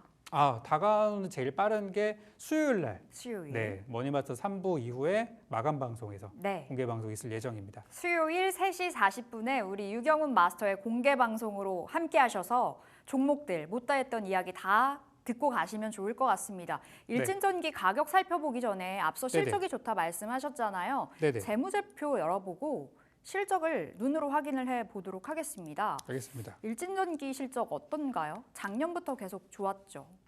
지금 이 전력망 관련주들이 네. 지금 좋은 게 하루 이틀이 아니에요. 계속 좋아요, 그냥. 지금 여기 보여드리면은 네. 현재 지금 국민연금도 좀 들고 있습니다, 지분을. 예. 8% 정도 들고 있고요. 자, 여기 재무 상태 보여드리면 지금 연간 기준으로 보여드리면 2020년도 그러니까 5년 전이죠. 5년 전에 영업이익이 130억밖에 안 됐었어요. 네. 그러다가 200억, 300억, 600억, 700억으로 갑자기 늘어나다가 이제 올해 2025년도 올해 전망은 1,200억. 네, 처음으로 이제 영업이익 1,000억 원 시대로 들어갈 것이다라는 전망이 나오고 있고요. 계획대로라면 내년에는 이제 2,000억으로 가게 될 가능성이 큽니다. 2배가 되네요. 그렇죠. 이전에 비해서 이 상승폭이 점점 커지고 있단 말이죠. 그리고 이제 매출액도 지금 조 단위로 들어선 지가 이제 몇 년이 됐고요. 그래서 전체적인 시장의 흐름에 따라서 이 최근에 있었던 어떤 전력망 쇼티지 현상 그리고 미국에서 아직 이야기가 나오고 있지는 않는데 미국의 전력망 교체 수요라든지 이런 것도 저는 굉장히 좋은 재료가 될 것 같아요. 아직 반영이 되진 않았지만 네. 그래도 현재까지는 실적이나 또 이 전력망 관련주들이 데이터 센터 관련주로 많이 올라가고 한 것까지는 오케이. 그렇다면 앞으로 더 갈 수 있을까? 이 부분은 좀 미국의 정책들을 살펴봐야 된다고 생각하는데 요즘 트렌드가 또 한 번 분위기를 타기 시작하면은 웬만해선 내려오지 않습니다. 그래서 전력망 관련주들도 아직 저는 끝나지 않은 랠리를 가고 있는 테마주라고 보고 있어서 일진 전기도 한번 저는 여러분들 관심을 가져보셨으면 좋겠고 이쪽 관련주들은 사실 아까 말씀드린 효성도 실적이 좋고 LS도 좋고 대한전선도 좋고 일진이 다 좋아요. 솔직히 저는 다 오를 것 같아요. 그렇지만 그 중에서 옥석 가리기를 좀 해보자면 몇몇 종목들 말씀드리는 것들이 있으니까 그 위주로 한번 매수해보셨으면 좋겠습니다. 자, 일진전기 가격 살펴보겠습니다. 그렇다면 오늘 산다면 어디까지가 목표가가 될지 궁금한데 1월 20일자로 37,000원 돌파가 됐었다가 내려왔네요. 네네. 일단 거기는 매물이 상당히 많이 쌓여 있을 가능성이 큽니다. 네. 그때 거래량도 붙었고 그렇기 때문에 그때 올라갔던 게 뭐냐면 일진전기가 미국의 초고압 변압기를 수출했다. 그래서 이제 미국 진출 소식이 나와서 그래서 올라갔거든요. 분명히 그거 보고 사신 분들도 계실 거예요. 그렇기 때문에 일단 저는 목표가를 35,000원으로 1차적으로 잡아보도록 하겠습니다. 오늘 사실 좀 올라간 부분이라서 네. 우리가 낼 수 있는 수익 구간은 좀 줄어들었지만 이 종목 저는 내일이나 모레 조정 나올 수도 있다고 보거든요. 눌림목에 보시면 될 것 같고 지금도 나쁘진 않습니다. 그래서 웬만하면 저는 3만 원 이하 매수를 좀 추천드리고 싶어요. 네. 좀 지금 올라왔는데 오후에 떨어질 수 있으니까 그래서 3만 원 이하 매수가 저는 좋다고 보고 있고 손절가는 25,500원, 목표가 35,000원 드리는데 증권가에서는 이 신고가를 돌파해서 4만 원까지 간다는 전망들이 나오고 있는 만큼 제 목표가가 그렇게 과한 목표치는 아니라고 생각하고 굉장히 보수적으로 잡아드렸으니까 수익 한번 잘 내보셨으면 좋겠습니다. 일단은 오늘 현재가 오늘장의 고가 부근에서 움직여주고 있습니다. 3만 원 부근에서 들어가 보자. 좀 더 눌렸을 때 사보자 말씀 주셨는데요. 목표가 35,000원 잡아보겠습니다. 자, 세 번째 키워드 열어볼게요. 세 번째 키워드는 반도체주 주셨습니다. 반도체 안에서 주성 엔지니어링 기억하시려나요? 제공약주로 주셨네요. 네. 자, 2024년에 영업이익 226% 증가를 했다. 삼성전자 반도체 유리기판으로 진출 선언을 하면서 기대감이 모아졌고요. 글로벌 반도체 경영진 서밋이 예정이 있는 상황. 그렇다 보니 사자라는 관점이네요. 네, 사실 오늘 좀 많이 안 올라가길 바랬었는데 이제 반도체 업종 삼성전자가 너무 잘 가다 보니까 네. 같이 영향을 받았고 또 엔비디아 재료로 올라가는 것 같아요. 일단 반도체 업종이 아무리 안 좋다고 하더라도 돈 버는 기업은 따로 있습니다. 주성 엔지니어링은요 반도체 불경기에도 돈을 잘 번 기업이라서 앞으로 반도체가 사정이 좋아지고 업황이 개선되면 당연히 더 좋아질 수밖에 없겠죠. 그래서 작년에 실적이 굉장히 좋았던 기업이라는 거 말씀드리고 싶고 대신 이제 작년에 영업이익이 226%가 증가했는데 네. 올해 주가는 못 갔었어요. 왜냐하면 시장의 눈높이가 더 높았기 때문에. 그래서 주성에서 이제 뭐라고 밝혔냐면 이제 향후 가이던스를 얘기할 때 이번에는 시장의 눈높이를 못 맞췄지만 대신 25년도는 가이던스를 좀 더 상향시키겠다 이렇게 얘기를 해가지고 올해 실적이 상당히 기대가 되는 그런 상황이 되겠습니다. 그리고 그 다음으로 볼만한 재료가 유리기판인데 예. 올 초에 이제 그 CES 때부터 유리기판 얘기가 많이 나오고 있어요. 그리고 삼성전자에서도 유리기판에 이제 진출 선언을 했고요. 그래서 이제 관련주로 움직이고 있는데 이번에 GTC에서 젠슨 왕이 유리기판 얘기를 할지 안 할지 아직 알 수가 없습니다. 그렇지만 유리기판이라는 이 업종 자체가 유리기판 그 제작하는 그 회사들이 이미 제품들이 다 나와 있대요. 네. 그럼 이제 빅테크 기업들 누가 먼저 이거를 도입을 하느냐, 이게 이제 관건이거든요. 뭐 인텔이 할지 브로드컴이 할지 엔비디아가 할지 알 수는 없지만 엔비디아가 먼저 한다면 관련주들이 많이 갈 수도 있겠죠. 그래서 GTC에서 기대하는 것들 중에 하나가 유리기판에 대한 언급이 나오는가. 만약에 나온다면 한국 기업들이 좀 경쟁력이 있다고 네. 합니다. 그래서 그런 부분 때문에 주성 엔지니어링이 지금 이미 가고 있는 중으로 볼 수가 있겠습니다. 그래서 저는 이제 오늘 만약에 GTC 재료로 가지 않는다고 하더라도 또 4월 달에 반도체 관련 재료들이 있기 때문에 저는 그것도 한번 기대해 보셨으면 좋을 것 같아요. 그게 서밋인 거죠? 네, 맞습니다. 그래서 여기서는 이제 그 엔비디아 GTC랑은 다르게 반도체에 대한 얘기만 나올 거 아니에요. 그러다 보니까 반도체 미래 기술에 대해서 액침 냉각이 될 수도 있고 또 유리기판이 될 수도 있고 또 새로운 개념이 나올 수도 있겠죠. 그래서 그런 부분에 있어서 좀 수혜가 크게 되지 않을까 생각이 듭니다. 그래서 지난번에 한번 이 같은 내용으로 추천을 한번 드려서 수익을 한번 내고 다시 한번 보고 있는데 오늘 주가가 상당히 좋아 보입니다. 그래서 제 공략을 드리고 싶고요. 지난번 제가 드렸을 때가 언제였냐면은 2월 6일 날에 드렸었어요. 이때 네. 저녁 방송을 통해서 추천드렸고 그때 이후로 주가가 쭉 올라와서 한 20% 정도 넘게 4만 원 근처에서 우리 수익 실현 한번 했고요. 그 다음에 다시 한번 주가가 올라오고 있는데 제가 지난번에 그 2월 6일 날에 추천드렸던 이유가 뭐냐면 매물대가 코앞에 있기 때문에 이거 돌파하면 가겠다 싶어가지고 드렸는데 돌파와 함께 시세가 나왔어요. 그리고 이번에도 마찬가지로 여기서 형성되어 있는 34,000원대 매물대를 돌파했네요. 네, 오늘 강하게 돌파를 했기 때문에 네. 이거는 따라잡아도 크게 리스크가 없는 그런 구간을 저는 분석이 돼요. 그렇기 때문에 올랐음에도 불구하고 재매수가 가능하다고 그렇게 가져온 거니까 이번에 한번 올라가는 시세는 아마 4만 원을 넘길 가능성이 크다고 그렇게 말씀을 드려보고 싶습니다. 말씀 주셨듯이 젠슨항 입에서 뭐 유리기판 이야기를 콕 집어서 하면 좋겠지만 그게 아니더라도 발열이라는 그 키워드만 떠올라도 네. 유리기판 잘 갈 수 있지 않을까라는 기대감이 있는 것 같습니다. 현재 9% 급등인데 지금도 무리 없다라고 말씀 주셨고요. 그럼 목표 주가는 4만 원 코앞에 있는 그 직전 고점 넘어서도 보세요. 일단 최근에 있었던 뭐 최근이라고 하긴 좀 그렇지만 1년 전에 네. 그때 41,450원까지 올라갔던 부분이 있었는데요. 일단 그 구간까지 41,400원까지 저는 한번 보도록 할 거고요. 오늘 좀 올라서 우리가 수익 낼 수 있는 구간이 좀 줄어들긴 했습니다만 그래도 저는 1차적으로 정고점 보고 있으니까 그 구간까지 한번 노려볼 수가 있겠고요. 이것도 시총은 좀 커요. 시총은 1조 6천억짜리 회사지만은 이 흐름들을 보면 되게 가볍습니다. 약간 테마성으로 움직이는 것도 있다 보니까 돌파는 어렵지 않을 것 같아요. 그래서 일단 정고점까지 1차 목표로 지켜보도록 하고요. 만약에 정고점을 강하게 돌파한다면 2차 목표까지 제시를 또 드릴 겁니다. 그래서 일단 정고점까지 말씀드리겠고요. 혹시 들어가시는 분들은 손절가도 좀 지켜주시는 게 좋겠습니다. 손절가는 3만 원 이탈하면 위험하기 때문에 29,000원으로 제시드리겠습니다. 자, 손절가 29,000원, 목표가는 41,400원, 주성 엔지니어링 다시 한번 재공략 들어가겠습니다. 자, 저희는 여기서 인사드릴게요. 지금까지 유경훈 마스터 함께했습니다. 말씀 고맙습니다. 수고하셨습니다.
머니마스터 2부 이어가 보도록 하겠습니다. 한 주의 시작 월요일 오전장까지의 흐름 참 나쁘지 않았는데요. 현재도 코스피 1% 강한 상승부를 이어가고 있습니다. 오후장은 어떻게 대응 전략 짜보면 좋을까요? 다양한 투자 전략 한 배 이어기 들어보도록 하겠습니다.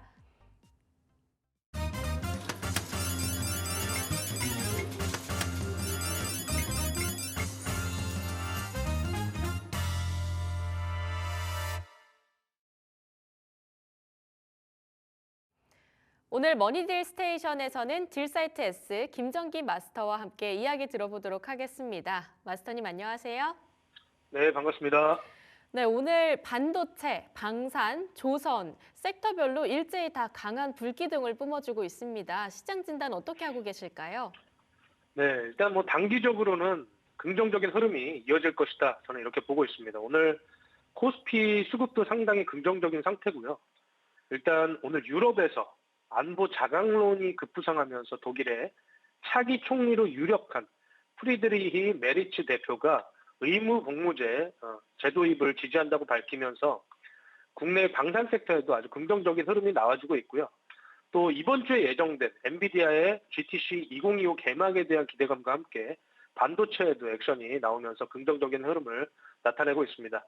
단기적인 흐름은 강세 기조를 유지할 것으로 보고 있지만 예전처럼 바이더딥 전략보다는 기술적 반등 이후에 추가적인 조정 여력에 대해서도 유념을 해두시고 운용하는 것이 좋겠다라고 강조를 드리겠습니다. 저는 무엇보다 글로벌 증시에서 가장 큰 규모를 차지하고 있는 미국 증시의 흐름을 기민하게 살펴볼 필요가 있겠다라고 말씀을 드리겠습니다. 최근 3주간 변동성으로 S&P 500의 시가총액이 약 5조 달러 감소했는데요. 5조 달러가 감소해서 지난주 기준으로 S&P 500의 시가총액이 46조 7,800억 달러입니다. 한화로 어림잡아 계산을 해도 60경이 넘어갑니다. 그렇기 때문에 글로벌 시장을 주도하는 S&P 500의 흐름을 기민하게 살펴볼 필요가 있겠다라고 강조를 드리고요. 지난달 제가 말씀드렸던 증시의 단기 하락을 트럼프 대통령이 반기고 있는 이유에 대해서 설명을 드렸었는데 부가적인 설명을 좀 드리면 증시가 급락하면 투자자들은 국채나 금 같은 안전자산 선호도가 증가하겠죠. 그렇게 되면 국채 수요가 증가하게 됩니다. 국채 수요가 증가하게 되면 국채 가격이 상승하겠죠. 국채 가격이 상승하면 국채 금리는 반대로 하락을 합니다. 국채 금리가 하락하면 미국 정부의 채무 이자에 대한 이 부담이 감소되는 효과가 발생될 수 있다는 것이 핵심 포인트입니다. 과거 바이든 정부에서는 인프라 복지로 정부 지출을 확대했다면 트럼프 행정부에서는 부채 이자를 감소시켜서 친기업 정책, 쉽게 설명드리면 법인세나 소득세를 인하시켜서 기업을 지원하는 정책 기조를 유지할 것으로 예상하고 있습니다. 단기적인 변동성은 높아지더라도 장기적인 관점에서는 미국 증시에 긍정적인 영향을 줄 것으로 보고 있습니다. 이번 주는 특히 매크로 변수로 인한 변동성이 상당히 높은 한 주가 될 것이다라고 저는 보고 있는데요. 현지 시간으로 18일 미국 현지 시간으로 엔비디아 GTC 2025를 개막하기 때문에 관심 있게 살펴볼 필요가 있겠고요. 일단 삼성전자와 SK 하이닉스 그리고 미국의 마이크론이 AI 메모리와 솔루션을 공개할 예정입니다. 긍정적인 흐름이 이어질 것으로 예상을 하고 있습니다. 이 GTC는 AI를 주제로 로봇 컴퓨팅, 자동차 같은 다양한 분야의 혁신 기술을 소개하고 지식을 공유하는 자리이기 때문에 관련 섹터들의 움직임을 기민하게 살펴볼 필요가 있겠습니다. 또 3월 19일에는 수요일 미국의 2월 산업 생산 데이터를 발표를 합니다. 예상보다 높은 증가율이 나오게 되면 미국 경기의 강세 신호로 볼 수 있겠고요. 그렇게 되면 다시 금리 인하에 대한 기대감이 감소하고 증시에는 또다시 변동성이 생길 가능성이 높기 때문에 흐름을 좀 유의 깊게 살펴볼 필요가 있겠다라고 말씀드리고 FOMC가 있죠. 미국 현지 시간으로 3월 19일부터 20일까지 이틀간 열리는데 한국 시간으로 20일 오전 3시에 금리 결정 발표가 있습니다. 그래서 기준금리를 동결할지 인하할지에 따라 시장의 단기 변동성이 발생할 가능성이 있고 또 점도표를 통해서 연내 금리 인하 횟수를 전망하기 때문에 그 변화들을 좀 지켜볼 필요가 있겠다라고 말씀을 드립니다. 기준금리를 동결할지 인하할지에 따라 이 방향성이 좀 결정될 수 있고 일본의 BOJ도 금리 결정을 하는데 한국 시간으로 19일 오전에 발표할 것으로 예상되어 있습니다. 마찬가지로 일본 증시의 변동성도 좀 주의 깊게 살펴볼 필요가 있겠습니다. 그렇기 때문에 이번 주는 상당히 변동성이 높은 한 주가 될 것이다. 그리고 S&P 500이 단기적으로 반등하는 이런 강세를 보여주더라도 예전과 같이 마냥 안심하고 바이더딥 전략으로 매수 전략으로 대응하는 것은 어려움이 있을 수 있다라는 것이 제가 현재 보고 있는 뷰라고 말씀드릴 수 있을 것 같습니다. 미국 증시와 특히 해외 선물의 흐름을 기민하게 살펴보면서 대응할 필요가 있겠다라고 강조를 드리겠습니다.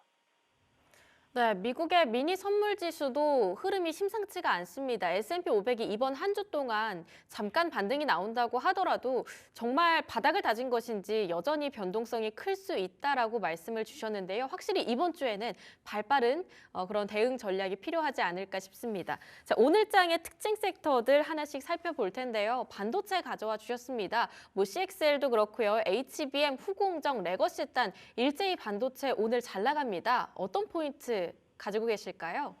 일단 반도체는 확실한 변화가 시작되었다는 것을 말씀드리고 싶어요. 삼성전자의 재고 정상화가 생각보다 빠르게 진전되고 있고요. D램과 낸드 플래시 가격이 상승세를 보이면서 한국 반도체 업황에 아주 긍정적인 흐름을 보여주고 있습니다.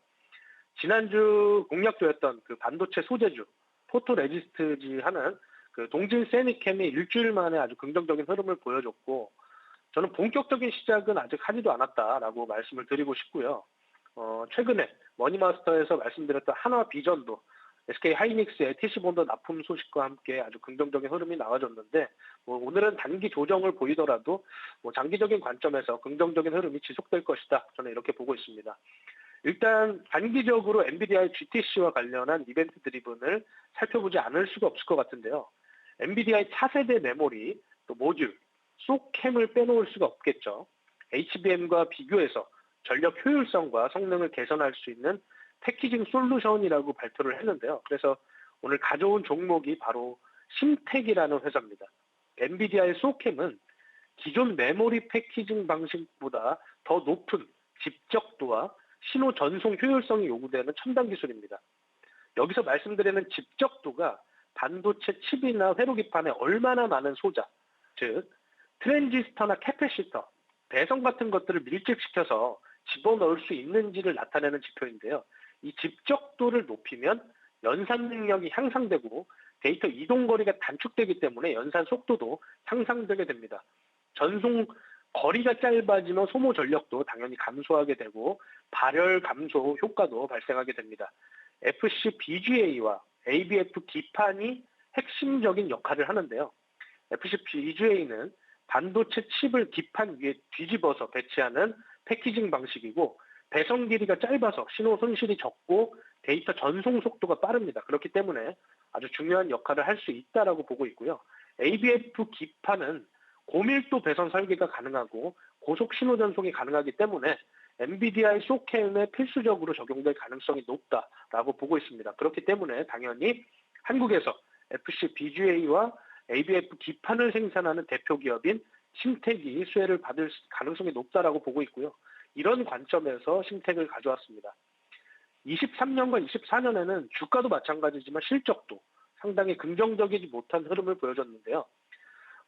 2년 연속 적자를 유지했었는데 올해 하반기에는 반도체 경기가 회복되고 전방산업 수요가 증가하게 되면 업황 개선과 함께 흑자 전환 가능성도 있기 때문에 이런 측면에서 장기적인 관점에서는 어닝 모멘텀도 발생하지 않을까 이렇게 보고 있습니다. 가격 전략을 좀 살펴보면요. 장기적인 이런 하락 추세를 상승 이탈하는 이런 흐름을 보여줬는데 오늘 그 장외 거래에서 조정을 받고 지금 현재 저는 충분히 매집할 수 있는 그런 구간으로 보고 있습니다. 그래서 좀 타이트하게 하락 추세를 상승 이탈했기 때문에 조정을 좀 타이트하게 잡으면서 또 앞으로 일어날 그 이벤트 드리븐과 관련해서 단기 강세가 다시 나온다면 차익 실현 관점으로 보시고 충분히 다시 눌려가면 그때부터 다시 분할 매수 관점으로 대응을 하시면 좋겠다 이렇게 말씀을 드리고요. 21,000원에서 현재가까지는 분할 매수 관점으로 대응을 하시면 좋겠다라고 말씀드리고 손절가는 18,000원을 제시해드리겠습니다. 이 지지 구간이죠. 지지 구간보다 약간은 더 상승해 있는 이런 구간에서 손절가를 제시를 해드리고 장기적인 관점으로 35,000원대의 매물이 가장 많이 쌓여있지만 조금 더 낮은 레벨 34,000원 정도를 목표가로 제시를 하도록 하겠습니다. 네, 반도체 섹터 내에서 심택 받아봤습니다. 어닝 모멘텀도 기대해 볼 수 있다고 말씀 주셨고요. 이게 단기적인 것보다는 반도체 쪽은 조금 더 긴 호흡으로 끌고 가보자. 현재 자리 매력적인 구간이다. 이렇게 포인트 잡아주셨습니다. 자, 이어서 다음 특징 섹터 우주항공과 방산 가져와 주셨는데요. 오늘 정말 반도체에 뒤지지 않고 막강합니다. 방산 쪽으로는 어떤 모멘텀에 집중해 볼까요? 네, 오늘은 방산 너무나 긍정적이죠. 한화 에어로스페이스부터 한화 시스템 그리고 한국 항공우주 전반적으로 긍정적인 흐름을 보여주고 있습니다. 그동안은 라지캡 수주잔고에 집중하자 제가 이런 말씀을 1월부터 지속적으로 드려왔는데요. 하지만 이제는 라지캡 룸은 크지 않을 것이다 라고 저는 좀 보고 있습니다. 시가총액이 큰 종목들은 한번 방향성을 잡으면 추세가 무너지기는 쉽지 않습니다. 그렇기 때문에 매도 관점을 말씀드리는 게 아니라 조금 쉬어가는 그런 가능성이 나올 수 있다라는 점을 제가 말씀드리고 싶고요. 그러면 그동안은 좀 덜 올라왔던 스몰캡, 미드캡에서 성장성이 있는 기업들이 조금 키 맞추기를 하면서 상단으로 올라와 주지 않을까. 이 업사이드를 가지고 또 여러 가지 모멘텀과 함께 올라와 주지 않을까. 이런 가능성에 대해서 제가 좀 말씀을 드리고 싶고요. 오늘은 항공우주 정밀부품 제조와 또 소재에서 앞으로 방산 섹터까지 확장성이 있는 그런 회사를 가져왔는데 일단 최근에 방산과 항공우주 섹터가 전반적으로 긍정적인 흐름을 나타냈죠. 글로벌 안보 비용 그리고 방위비의 증가는 어떻게 보면 저는 정해진 미래였다라고 판단을 하고 있습니다. 처음에 이제 가장 우리가 주의 깊게 살펴봐야 했던 이슈는 중동의 지정학 리스크였었죠. 이스라엘과 하마스 전쟁에서 이란이 후티 반군을 또 헤이즈볼라를 지원하면서 긴장 고조로 지정학 리스크가 증가했던 것이 방위비 증액의 큰 요소였습니다. 또 러우 전쟁과 관련한 불안 요소가 아주 가장 크게 작용했던 것으로 보고 있습니다. 미국은 오랫동안 유럽의 방위비를 부담해왔습니다. 그런데 이번에 트럼프 대통령이 유럽 스스로 방위비를 부담하라고 압박하고 있는 상황이고요. 유럽은 러시아 위협에 대비를 해서 국방비를 증액하고 있는 상황인데 사실상 미국만큼의 군사력을 갖추기는 어렵다는 점에서 앞으로 안보 비용이 대폭 증가할 것으로 예상되고 있습니다. 멀리서 찾을 이유도 없이 일단 한국만 보더라도 1953년 이후 70년 넘게 휴전 상태를 유지하고 있는 전 세계적으로 유례없는 장기적인 군사대치 상황에 놓여 있는 것이 분명합니다. 바로 지난주였죠. 3월 10일에 오후 1시 50분경에 북한이 황해도 내륙에서 서해 방향으로 탄도미사일을 여러 발 발사를 했습니다. 한미연합훈련, 자유의 방패 연습에 대해 반발하는 것으로 해석이 되고 있는데요. 북한이 지속적으로 도발을 감행하고 있지만 이것은 한미연합군의 압도적인 군사력을 두려워하기 때문이라는 것이 중론입니다. 그렇기 때문에 한국 내에서의 방산기업의 매출도 증가할 가능성이 높다. 그리고 글로벌 흐름에 따라 방위비 증가는 정해진 미래라는 것을 다시 한번 강조를 드리고 싶고요. 현재는 항공우주 부품 제조기업이지만 방산기업으로 분류될 수 있는 캔코아 에어로스페이스를 가져왔습니다. 일단 캔코아의 대표적인 고객사는 미국의 보잉사, 그리고 에어버스, 로키드 마틴, 스페이스 X 같은 글로벌 기업이고요. 나사에도 우주 발사체 부품을 공급하고 있습니다. 캔코아는 미국 조지아주의 캔코아 USA 법인을 운영하고 있는데요. 미국 방산 업체들과 협력할 가능성이 매우 높고 미국 국방부와 또 한국에서는 한국 항공우주, 한화 에어로스페이스 같은 이런 국내 방산 업체들과 파트너십을 맺고 있습니다. 올해는 미국 현지의 생산 공장을 증설해야 하는 상황이다라고 밝혔는데요. 자회사 캘리포니아 메탈은 티타늄과 니켈 특수광 같은 우주항공 원소재를 생산합니다. 지난해는 캘리포니아에서 기존 생산 시설을 확대했고 올해는 생산 능력을 기존 대비 2배로 늘릴 목표를 설정하고 있습니다. 올 상반기에만 약 3, 4천억 규모의 추가 수주가 예상되는 상황이고 매출 대비 8배에 달하는 수주 잔고를 기록하고 있고요. 상당히 긍정적인 흐름이 지속될 것으로 보입니다. 글로벌 대표 방산 기업인 로키드 마틴에도 또 협업을 확대하고 있기 때문에 방산 기업으로서도 또 재도약하는 그런 흐름을 기대해 볼 수 있겠다라고 말씀을 드리겠습니다. 지금 현재 캔코아 에어로스페이스의 주가를 보시면요. 지금 추세가 상당히 긍정적으로 이어지다가 다시 조정받고 이렇게 횡보하는 이런 흐름이 나오고 있는데 추세가 앞으로 점진적으로 우상향할 수 있다면 지금 과거에 하나 시스템 같은 이런 기업들도 작년 11월, 12월에 이렇게 그 첫산을 만들죠. 첫산을 만들고 조정받으면서 다시 점진적으로 우상향하는 이런 추세를 강하게 만들다가 이제 급등하는 이런 흐름이 나와줬는데 앞으로 캔코아 에어로스페이스는 하반기에 또 긍정적인 모멘텀이 있습니다. 나로 발사도 있고 또 우주항공과 관련해서 여러 가지 모멘텀 그리고 남아있는 수주장고에 대한 그 매출 인식 과정들이 앞으로 하반기에 조금 실현될 수 있기 때문에 저는 긍정적으로 추가적인 성장 모멘텀이 충분히 있다라고 보고 있고요. 한 13,000원부터 제가 좀 루즈하게 들었는데 13,000원부터 현재가까지는 분할 매수 관점으로 점진적으로 조정받게 되면 조금씩 이렇게 모아가는 이런 방식으로 좀 이런 관점을 가지고 모아가시라는 관점에서 제가 말씀을 드렸고요. 장기적으로 목표가는 16,000원에서 17,000원 충분히 가능할 것이라고 보고 16,000원을 단기 목표가로 설정드리고 장기적인 관점에서는 신고가 랠리도 한번 다시 펼쳐볼 수 있을 것이다. 저는 이렇게 보고 있습니다. 손절가는 11,500원 상승의 시작 부근 바로 이 구간이죠. 이 구간을 손절가로 제시하면서 조금 러프하게 손절가를 제시해드렸는데 주가가 상승하면 다시 손절가도 상승시키는 이런 흐름을 관점을 가지고 이 트레이딩을 이어가시면 좋겠다라고 말씀을 드리겠습니다. 네, 방산주 내에서 캔코아 에어로스페이스 탑픽주로 받아봤습니다. 하나 에어로스페이스의 주가는 이미 우주권으로 올라간 것 같고요. 한국항공우주도 차트를 살펴보면 무슨 로켓을 단 것처럼 쭉 올라가는데 그 후발주자로서 캔코아 에어로스페이스 제대로 톡톡히 역할할 수 있을지 조정 시 분할 매수 접근으로 장기적으로 끌고 가보도록 하겠습니다.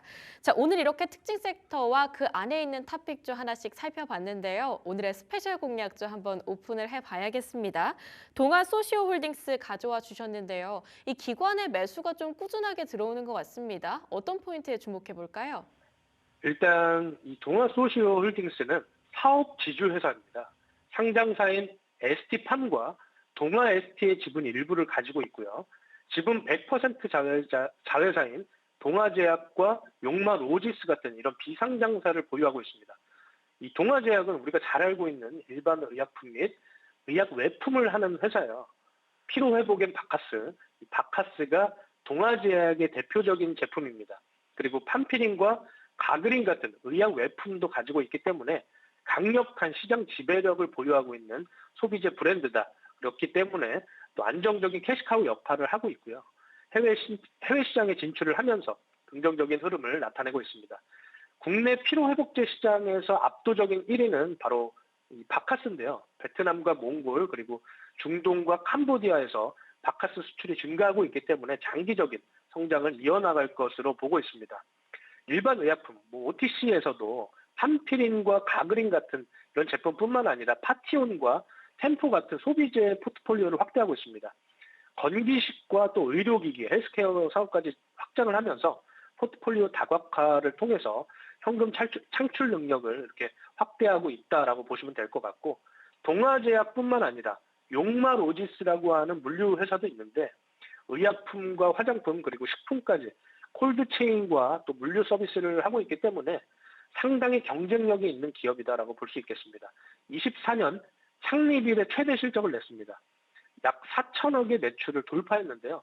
동아소시오홀딩스가 지분 100%를 보유하고 있기 때문에 상당히 긍정적인 흐름이 나와줄 수 있겠다라고 말씀드릴 수 있을 것 같고 이 회사를 좋게 보는 이유는 제가 재무 상태를 좀 분석하면서 여러 가지 측면에서 투자와 연구개발을 잘하는 회사다라고 판단을 했기 때문인데요. 상당히 긍정적인 투자 성과를 내고 있습니다. 일단 지분법 적용 투자 주식이 작년에 5,852억을 넘었습니다. 아마 다들 또 알고 계실 텐데 독일의 프리미엄 건기식 브랜드 오쏘몰의 국내 독점 판매권을 확보해서 한국 시장에서 오쏘몰 제품을 유통하고 있습니다. 오쏘몰 이뮨과 오쏘몰 아르트레 같은 제품들이 한국에서 꽤 높은 매출 성장을 보이고 있고요. 또 독일의 바이엘이라는 아스피린 만든 엄청 훌륭한 제약사가 있는데 이 회사에서 피임약과 또 여성 건강 제품 브랜드를 인수하면서 한국에 유통 중이고요. 역시 긍정적인 흐름을 만들어내고 있습니다. 이 정도만 해도 충분히 긍정적인 투자 포인트다라고 볼 수 있겠지만 제가 가장 유의 깊게 살펴보는 것은 이 메디컬 IP라는 의료 AI 그리고 3D 솔루션을 하고 있는 기업에 투자한 내용입니다. 인공지능 분석과 3D 솔루션을 활용해서 의료 분야에서 디지털 트윈과 메타버스 기술을 선도하고 있습니다. 아까 말씀드렸던 GTC 2025에서 인공지능 기반 3차원 정량화 솔루션 딥캐치X와 애플의 비전 프로와 연동된 기술을 처음으로 시연할 계획입니다. 기존 2D 기반 엑스레이 영상을 활용해서 3D로 변환시키고 또 MR 환경에서 진화시켰기 때문에 그 주인공이 바로 이 메디컬 IP라는 기업인데 이 메디컬 IP에 전략적 투자를 한 것이 바로 동아소시오 홀딩스다. 그렇기 때문에 긍정적인 흐름을 또 기대해 볼 수 있고 이런 이벤트 드리븐으로 연결되는 이런 주가 흐름도 상당히 긍정적으로 기대해 볼 수 있겠다라고 말씀드리겠습니다. 자, 주가를 좀 살펴보면요. 지금 이런 바텀 구간에서 베이스라고 하는 이 박스권 흐름이 길수록 오히려 상단에 강한 상승 모멘텀이 긍정적으로 이어질 수 있는 그런 여건이 이렇게 준비되었다라고 제가 말씀드릴 수 있고 이렇게 아까 말씀드렸던 이런 소파동을 만들면서 장기적으로 긍정적인 흐름을 이어나갈지 아니면 조정받으면서 매물을 흡수하면서 급등하는 흐름이 나와줄지 여러 가지 측면에서 시나리오를 가지고 대응하실 수 있겠다 이렇게 말씀드리는데 손절가는 뭐 지금 여기 이렇게 베이스로 만들어 놓은 구간의 하단 구간이 한 94,000원 정도 94,000원 정도를 손절가로 보면서 천천히 모아가시면 긍정적인 투자 성과가 나올 수 있겠다라고 말씀드리고 97,000원부터 현재가까지는 분할 매수 관점으로 대응하실 수 있겠다. 그리고 장기적인 관점에서는 13만 원, 직전 고점을 초과하는 이런 13만 원까지도 도달할 수 있겠다라고 보는데 단기적으로 트레이딩을 하신다면 11만 원 초반대까지 이렇게 보실 수 있겠다라고 말씀드리고요.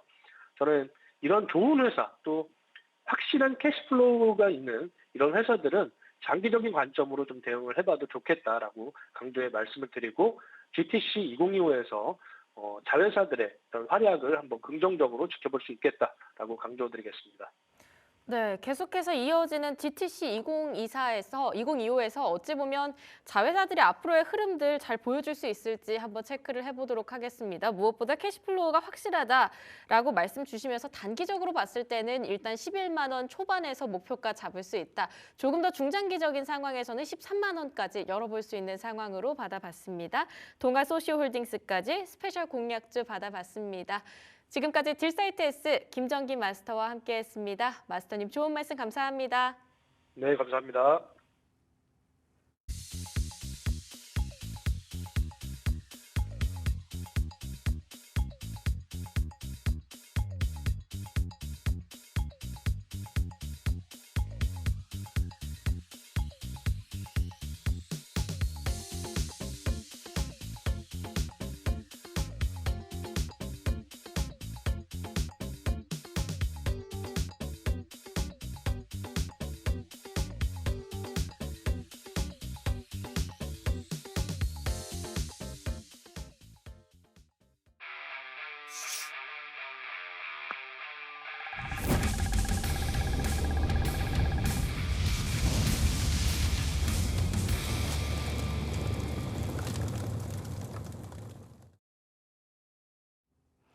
오늘 시장에서 뜨겁게 주목받고 있는 이슈들 하나씩 파헤쳐보는 핫딜 시간입니다. 네, 오늘은 딜사이트 경제TV 최민지 기자와 함께 다양한 이야기들 나눠보도록 하겠습니다. 기자님 안녕하세요. 안녕하세요. 네, 화면 통해서 가장 많은 클릭을 받고 있는 기사 헤드라인들 하나씩 확인해 보겠습니다.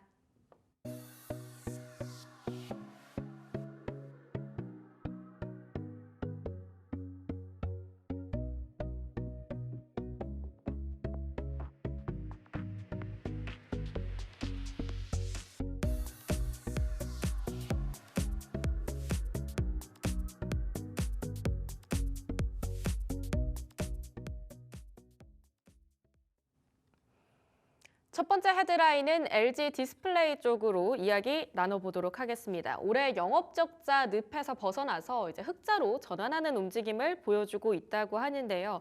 특히 LG 디스플레이에서의 정철동 사장 같은 경우 OLED 중심의 경쟁력 강화 의지를 최근에 내비친 적도 있습니다. 과연 흑자 전환 성공할 수 있을지 굉장히 큰 기대감이 생겨나고 있는데 특히 OLED 중심의 사업 구조에 집중하고 있다고요. 네, 그렇습니다. 14일 LG 디스플레이 관계자는 OLED 중심으로 사업 구조 고도화를 지속하고 있다며 OLED 매출 비중이 50% 이상 확대되고 생산 법인들의 실적도 향상되고 있다고 밝혔습니다. LG 디스플레이는 최근 몇 년간 LCD에서 OLED로 체질을 바꾸는 작업에 주력해왔는데요. 지난해 전체 매출 중 OLED 비중은 55%로 전년 대비 7%포인트 상승했습니다. 특히 고성능 OLED 디스플레이를 탑재한 프리미엄 스마트폰의 수요가 늘면서 전체 출하량 증가로 이어진 바 있습니다. 고성능 프리미엄 스마트폰의 수요가 늘면서 그만큼 OLED 쪽의 매출 비중도 점차 늘어나고 있다라고 포인트를 잡아주셨는데요. OLED 매출 비중이 증가하면서 해외에 위치한 LG 디스플레이 생산 기지에도 이 수혜가 이어질 거라는 분석들이 나오고 있는 것 같습니다. 특히 베트남 법인이 좀 눈길을 끌고 있다고요? 네, 그렇습니다. OLED 중심 사업 전환이 순항하면서 베트남 등 LG 디스플레이의 주요 생산 기지도 꾸준한 성과를 내고 있는데요. 특히 베트남 하이폰 법인은 지난해 2,505억 원의 순이익을 기록하며 전년 대비 57.5% 성장했습니다. LG 디스플레이는 2028년까지 하이퐁을 아시아 최대 OLED 모듈 생산 클러스터로 키우기 위해 지속적인 설비 투자와 인력 채용을 이어가고 있는 상황인데요. 하이폰 공장 건설에 착수한 2016년부터 지난해 11월까지 투자한 누적 금액만 56억 5천만 달러, 한화 약 7조 8,761억 원에 달합니다. LG 디스플레이가 하이폰 생산 시설 투자에 적극적인 이유는 OLED 중심 사업 고도화와 관련이 있습니다. LG 디스플레이는 TV용 대형 OLED와 스마트폰 OLED 등 고부가 가치 제품 비중을 확대하며 수익성 개선에 박차를 가하고 있는데요. 스마트폰 OLED 부문은 주요 고객사인 애플이 1분기 보급형 모델인 아이폰 16E를 출시하면서 출하량이 전년 동기보다 20% 이상 증가할 전망입니다. 대형 OLED 부문은 프리미엄 TV 시장 회복과 주요 고객사의 라인업 확대 등으로 꾸준한 수요가 발생할 것으로 점쳐지고 있습니다. 꾸준한 수요가 전망이 된다. 어쨌든 이러한 이야기는 국내 법인이든 해외 법인이든 나름대로의 호재거리로 좀 작용을 할 것 같습니다. LG 디스플레이의 실적 기대감도 자연스럽게 따라붙게 될 것 같은데요. 업계 전망은 어떻습니까? 네, 이렇다 보니 올해는 모바일 및 TV 패널 수요 증가와 비용 절감 효과 등에 힘입어 LG 디스플레이가 영업 적자인 늪에서 탈출할 것이란 장밋빛 전망이 나오고 있는 상황인데요. 주요 증권사의 컨센서스만 봐도 올해 매출액은 25조 8,728억 원, 영업이익은 5,353억 원을 기록할 것으로 추정되고 있습니다. 컨센서스가 부합하면 매출은 전년 대비 2.3% 감소하고 영업이익은 흑자 전환할 수 있습니다. 김종대 세종대 경영학과 교수는 LG 디스플레이가 중국 의존도를 줄이고 생산 네트워크를 베트남으로 재편한 전략이 성공적인 결과를 내고 있다며 OLED 패널 수요 증가와 애플 등 주요 고객사와의 협력 확대, 생산 효율성 향상 등이 실적 상승을 견인할 것이라고 전망했습니다. 이어 베트남 하이폰 법인은 생산 거점으로서의 역할이 더욱 커질 가능성이 높다며 향후 글로벌 시장 변화에 따라 추가적인 성과를 기대할 수 있는 상황이라고 덧붙였습니다. 다만 중국 경쟁사와의 기술, 가격 경쟁, 글로벌 경기 변동성 등의 리스크는 지속적으로 관리해야 할 요소라고 조언했습니다. 네, 두 번째 헤드라인 살펴보도록 하겠습니다. 파주 메디컬 클러스터 조성 사업을 추진하고 있는 시행사. 파주 메디컬 클러스터가 이번에 브릿지론 리파이낸싱에 성공했다라는 소식이 전달됐는데요. 해당 프로젝트는 파주시 역점 사업인 만큼 꽤 많은 관심이 쏠리고 있다고 합니다. 자금 조달 과정부터 하나씩 살펴보겠습니다. 어떤 방식으로 조달하게 된 걸까요? 네. 14일 건설업계에 따르면 특수목적법인 플랜업 CL은 전날 제1-1회차, 1-2회차 자산유동화 전자단기 사채를 각각 발행했는데요. 해당 유동화 증권은 각각 1,412억 원, 1,411억 원 규모로 파주 메디컬 클러스터 조성사업 시행사인 파주 메디컬 클러스터에 총 2,823억 원의 대출 자금을 조달했습니다. 대출 한도는 3,450억 원으로 시공사인 HDC 현대산업개발이 채무 보증을 제공했습니다. 네, 이 프로젝트가 현재 파주시 안에서는 꽤 유망한 역점 사업이다라고 전해지고 있는데 앞으로의 계획은 어떻게 될지 하나씩 짚어보겠습니다. 네.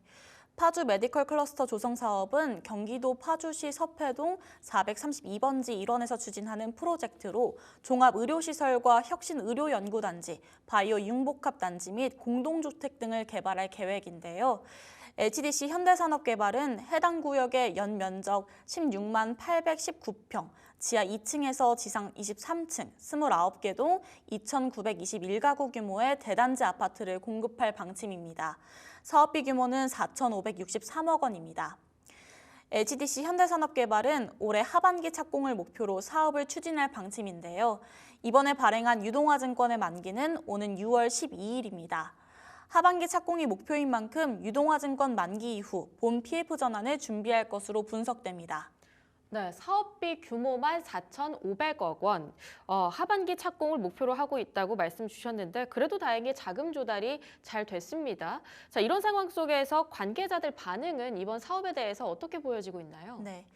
건설업계 관계자는 파주 메디컬 클러스터 조성 사업은 민관 합동 도시개발 사업인 만큼 리스크가 낮은 사업장이라며 착공 돌입 후 공사 진행 상황에 따라 공사비를 매출로 인식하기 때문에 향후 안정적인 수익원 역할을 할 수 있을 것이라고 설명했습니다. 세 번째 헤드라인 출발해 보도록 하겠습니다. 3월 31일 공매도가 재개되는 날입니다. 어찌됐건 공매도 굉장히 큰 이벤트로 시장은 받아들이고 있는데요. 특히 증권업계하고 또 금융당국 안에서는 미묘하게 공매도에 대해 바라보는 관점의 차이가 있다고 합니다. 자, 우선 금융당국의 입장부터 한번 짚어볼까요? 네. 15일 금융투자업계에 따르면 오는 31일부터 국내 증시에 상장된 전 종목에 대해 공매도가 가능해지는데요. 이와 관련해 금융당국은 공매도 시스템 전반을 개선해 불법 공매도를 완전 차단하고 국내 증시에 외국인 자금이 다시 돌아오게 만들겠다는 계획입니다. 금융감독원은 지난 1월 17일 공매도 통합 가이드라인 최종안을 공시했는데요. 또한 공매도 거래 규제 체계를 명확히 하며 공매도 전산화를 3월 말까지 완성하겠다고 전했습니다. 최종 통합 가이드라인은 무차입 공매도 발생 가능성에 비례해 법인별 내부 통쟁 기준 차등화, 수탁 증권사의 무차입 공매도 방지 조치 확인 의무를 내실화, 공매도 법인의 실체성 확인을 위한 행정 절차 마련, 공매도 법인의 기관 내 잔고 관리 시스템과 거래소의 공매도 중앙 점검 시스템 간 정보 연계를 통한 무차입 공매도 탐지 기반 마련 등의 내용이 담겼습니다. 네, 무차입 공매도 관련해서 여러 가지 규제 방안을 마련하려고 했던 그런 움직임들이 보여지는 것 같습니다. 공매도 재개라고 한다면 외국인들의 수급이 훨씬 더 개선될 것이고 거래량이 그만큼 더 증가하게 될 것이다라고 하는 장점을 기대해 볼 수 있지만 사실상 시장의 안정성은 좀 떨어질 거다라고 하는 우려감도 큰데요. 때문인지 금융당국 공매도 재개를 앞두고 개선된 공매도 인프라도 발표했다고 합니다. 구체적으로 어떤 내용인가요? 네. 개선된 공매도 인프라는 실시간으로 시장 감시가 가능한 시스템을 구현하고 있습니다. 당국은 공매도 중앙점검 시스템을 운영해 기관 내 매도 가능 잔고를 실시간으로 관리하고 잔고 관리 시스템 확인 등 거래소 내 기관의 매도 주문을 전수 점검할 수 있도록 했습니다. 또한 잔고 관리 시스템을 구축하지 않은 기관 투자자는 무차입 공매도를 원천적으로 할 수 없도록 차입 주식의 계좌 입고 후 매도 방식으로 공매도를 해야 합니다. 네, 지금까지가 금융당국의 입장입니다. 그러면 증권업계에서는 공매도 재개를 두고 어떻게 보고 있나요? 네, 증권업계는 이번 공매도 재개를 두고 당분간 변동성이 나타날 수 있을 것으로 전망했습니다. 한국투자증권에 따르면 이번 공매도 재개가 한 달 정도의 시장 변동성 확대 요인이 될 것이라며 고 PBR 종목이 취약할 것으로 예상된다고 짚었습니다. 또한 KB증권은 펀더멘탈이 받쳐주면 공매도 재개를 전후해 잠시 조정은 있어도 오히려 비중 확대의 기회로 삼아볼 만할 것이라고 강조했습니다. 네, 일단 재개 이후 한 달 동안은 강한 변동성이 이제 들어오게 될 수도 있고 특히 그동안 많이 올랐었던 섹터들 위주로 좀 추가적인 눌림이 발생할 가능성에 대해서 우려감을 내비쳤다 이렇게 정리를 해볼 수 있을 것 같은데요. 이 공매도 재개를 앞두고 개인 투자자들 사이에서는 좀 불안함이 큰 것 같습니다. 기존에 있었던 무차입 공매도 같은 불법 공매도에 대한 우려감도 큰 것 같고요. 또 전산화 시스템의 실효성에 대한 우려들도 계속 지속되고 있습니다. 때문에 금융당국 온라인 팸플릿을 제작해 이번에 배포하기도 했다고요. 네.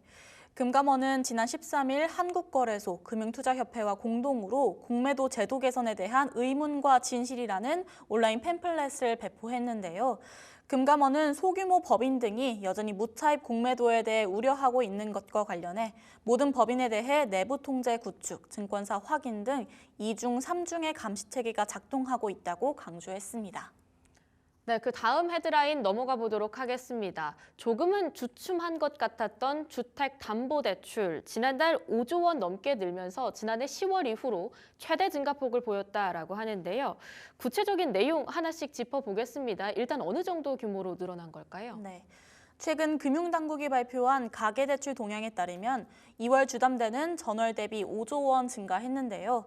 이는 1월 증가폭 3조 2천억 원보다 크게 늘어난 수준으로 특히 지난해 10월 5조 5천억 원 증가 이후 가장 큰 폭의 증가세입니다.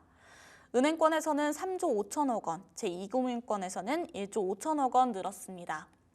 은행권 증가폭은 전원 1조 7천억 원의 2배를 넘어서는 수치입니다. 금융당국 관계자는 주담대 증가에 대해 금융권이 연초 가계대출 취급을 본격적으로 재개하고 신학기 이사 수요 등이 겹치며 다소 큰 폭으로 증가한 것이라고 설명했습니다.